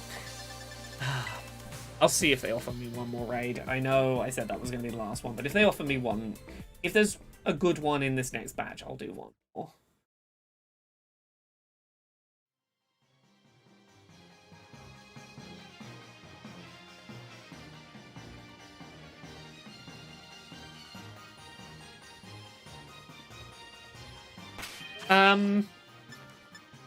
Incompetent Hero says, oh, so you forego stab bonus for a viable ice build. You don't forego ice stab. Give me a second. So let's say you terrestrialized an ice type like Sir Titan into a steel type, you would still have stab on your ice moves. You'd also have stab on your steel moves. Now, Sir Titan isn't going to learn any steel moves. You could give it Terra Blast, which will be whatever type you're terrestrialized to, so it could have a steel move, but you're not offensively, like, you would gain a new stab. That's not why you're doing that terrestrializing. You are completely changing your defensive typing to go, cool, I am just a steel type defensively now. For, you know, it's probably not the best example of type to Terra type into, but for hypothetically, cool, I no longer have any of my ice weaknesses, and I still have my usual stab with ice. And that is enough to make ice types viable. Incompetent Hero says, I assume Terra flat out replaced typing. No, it's more nuanced than that. Offensively, it adds stab. So let's say you terrestrialize an ice type into an ice Terra type, you would go from 1.5 times stab to 2 times stab. If you terrestrialize that ice type into a different Terra type, like steel, you keep your stab on ice of 1.5, and you gain 1.5 stab on your new offensive Terra type. In this case, steel type attacks. So offensively, you are just adding new degrees of stab. You're not losing anything offensively. Defensively, you completely replace your defensive Terra type.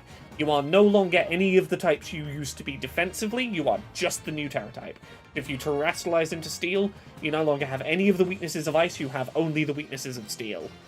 And that ability to keep your ice type offensive stab, but change your defense into something less brittle than ice, makes ice types viable. And there's the new Terra type as well, the Stellar Terra type, which is like a whole other thing of its own, but like that's for another day. Stellar Terra type doesn't change your defense at all. It doesn't defensively Terra type you, but you get one use of stab bonus on every type of move. So if you Stellar Terra typed and you had an ice type, a grass type, a water type, and a fire type move on a Pokemon, you could use each of those moves once and have stab bonus the first time you used a move of that type. So you basically get like 1 bullet per attack type you have of your next attack of that type is stab. Doesn't change you defensively, but it gives you like a wide array of offensive stab options. I am still super curious to see how the Stellar Terra type shakes out competitively and whether people find value in it. Whether people find it worth using. But, because like most people who are using terrestrialization are using it to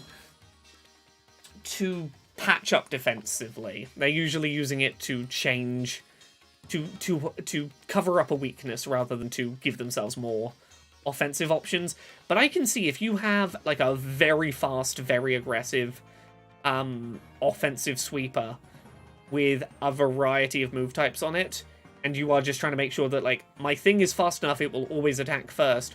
I want to make sure that whatever attack I get out first has stab. I can see some situations where you might want a Stellar Terra type. And Competent Hero says, I'm glad they decided to mess with typing. I was the rare hater of Mega Evolutions. I don't like the spotlighting of a tiny subset of Pokemon. I agree. I think Terrestrialization is the most interesting gimmick they have done in terms of, like, genuinely shaking up the metagame and allowing Pokemon to be viable. It creates a huge amount of potential for, like, what kind of build you can run, but it also... it really gives you a lot of options to play types like Ice that traditionally were not, you know, bulky enough to survive. Okay, one more refresh. If this last refresh doesn't have a good raid on it, I will leave it there. But yeah, I know they won't stick around because Pokemon doesn't keep a gimmick for too long. I really want Terrestrialization to be a long-term gimmick. I really want it to be a gimmick that sticks around, because it does so much for the metagame. Incompetent Hero says, say I turn a water/electric into a bug terror, can it now learn bug moves? Not if it couldn't learn bug moves already. Having a bug terror type, for example, doesn't give you any additional access to bug moves. It would have to be a Pokemon that already had access to a bug move. But a good example of, like, what it's useful for. Let's say you had a Hitmonchan that could learn Fire Punch, Ice Punch, Thunder Punch, and like a regular fighting type punch, I guess. And you were specifically like, I want this to, like, it has access to learn a fire type move, but can't get stab on that fire type move. You might give it a fire type, terror type for the rare occasions where you're like, I want to really spec into being good at fire type attacks. Like, that fire type attack I can learn, I want it to be a bigger part of my offensive moveset. Right, let's give that rest. Terra Blast changes type though, right? Yes. Sorry. Terra Blast is the exception. Give me a sec. The Executor's not on the list. Is this? No, that's not. Yes. So, Incompetent Hero, I apologize. There is an exception to this, which is, let's say you had your Water Electric Pokemon and you wanted it to be able to use a bug move. You would teach it Terra Blast, a move that every Pokemon can learn. It is an 80 base damage, 100% accurate move, so it's a pretty decent move. It's stat-wise, it's about the same as, like, Flamethrower.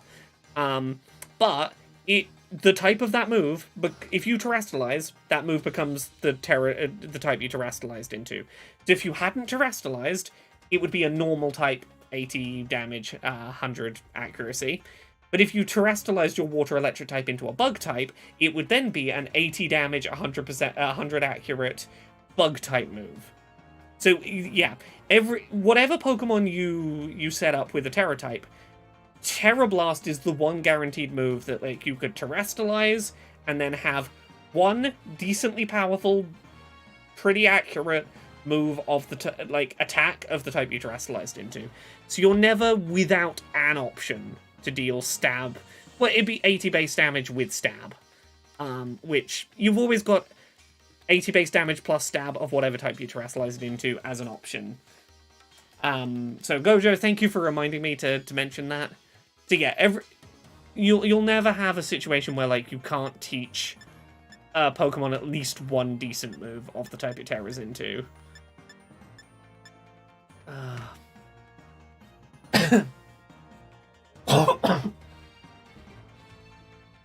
think it's about time for me to give up for tonight. I was going to finish like 15-20 minutes ago, but I'm like, just give me one more raid. I just want one more. Grr.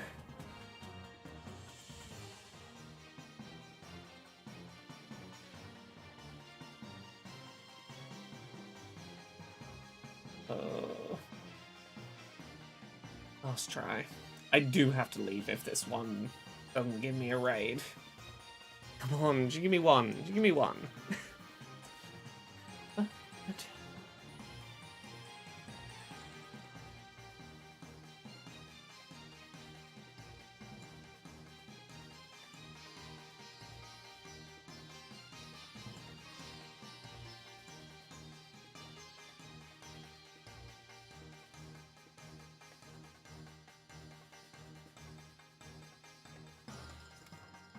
Yeah, that refresh does take so long in Competent Hero, doesn't it?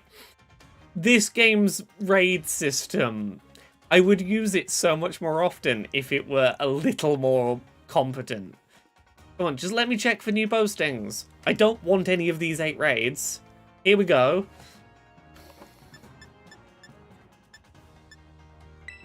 Cool, Lapras. Will you let me into the Lapras raid? And that'll be our last one of the night.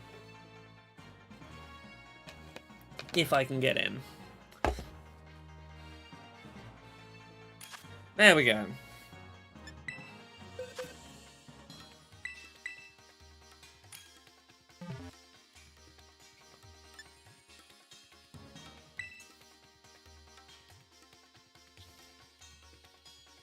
I'll have a little bit of chocolate before bed.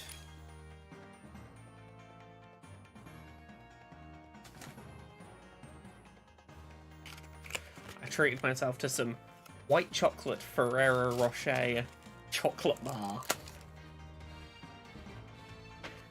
I'm being a fancy bitch tonight.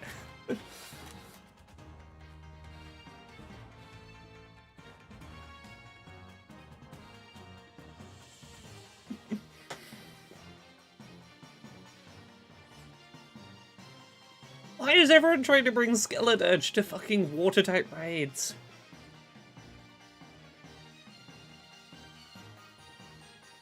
Incompetent Hero asks, is there a franchise you wish got a revival other than Beyond Good and Evil, of course? There's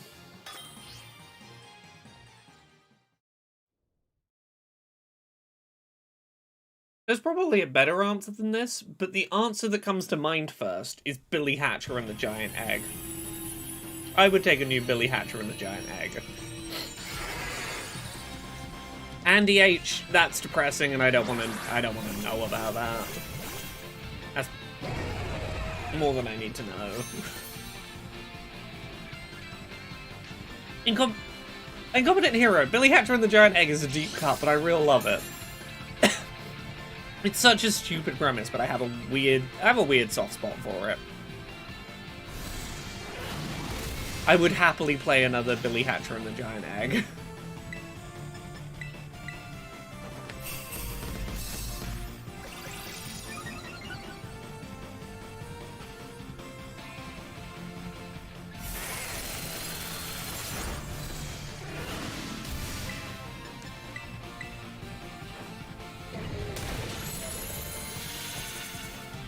There we go, Iron Hands. I knew you had it in you.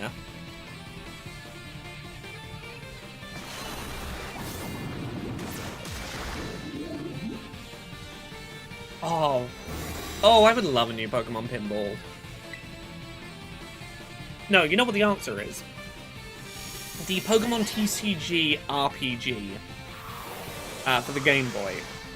Give me a full Pokemon RPG, where instead of Pokemon battles, it's trading card game battles. Let me do the Pokemon TCG RPG again. That was a great series. Like a narrative RPG with the Pokemon TCG rule set.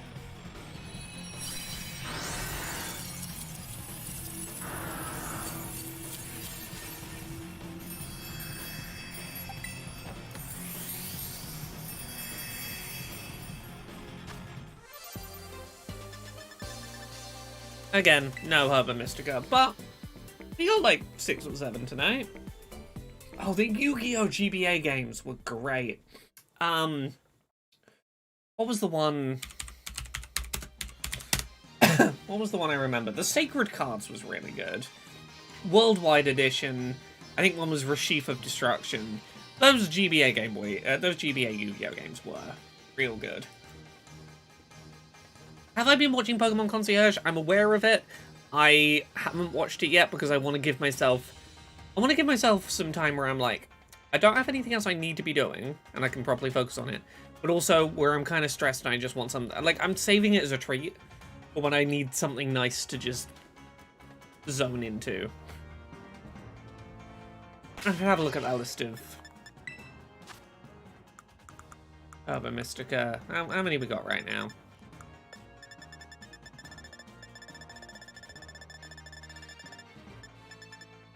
3, 4, 5, 6, 7, 8, 9, 10, 14. That's enough for 7 shiny hunts. That's not bad. There we go. Lovely. Thank you so much, everyone, for watching. I hope you've enjoyed tonight's stream. I'm probably going to pause on the Pokemon streams for a bit, other than possibly Thursday next week doing a daytime stream of the little epilogue content that's releasing. But look forward to a couple of weeks of me streaming through Yakuza, the man who erased his name. You'll get to meet Kiryu/Joryu, the man who erased his name, and I will teach you about his love of protecting the orphanage and the fact that this man just has a heart of gold and really just wants to protect his little orphanage. And he's a sweetheart, and he's definitely dead, and he's Joryu. He's not Kiryu. Don't worry about it. So we'll do that. We'll play that through with the English dub, so that when Infinite Wealth comes out, you'll go, I understand who this other man is who isn't Ichiban. He only erased a bit of his name. He's not good at pencils. Thank you, everyone. Have a good night. I'm looking forward to streaming Yakuza starting next week. That'll be fun. Bye.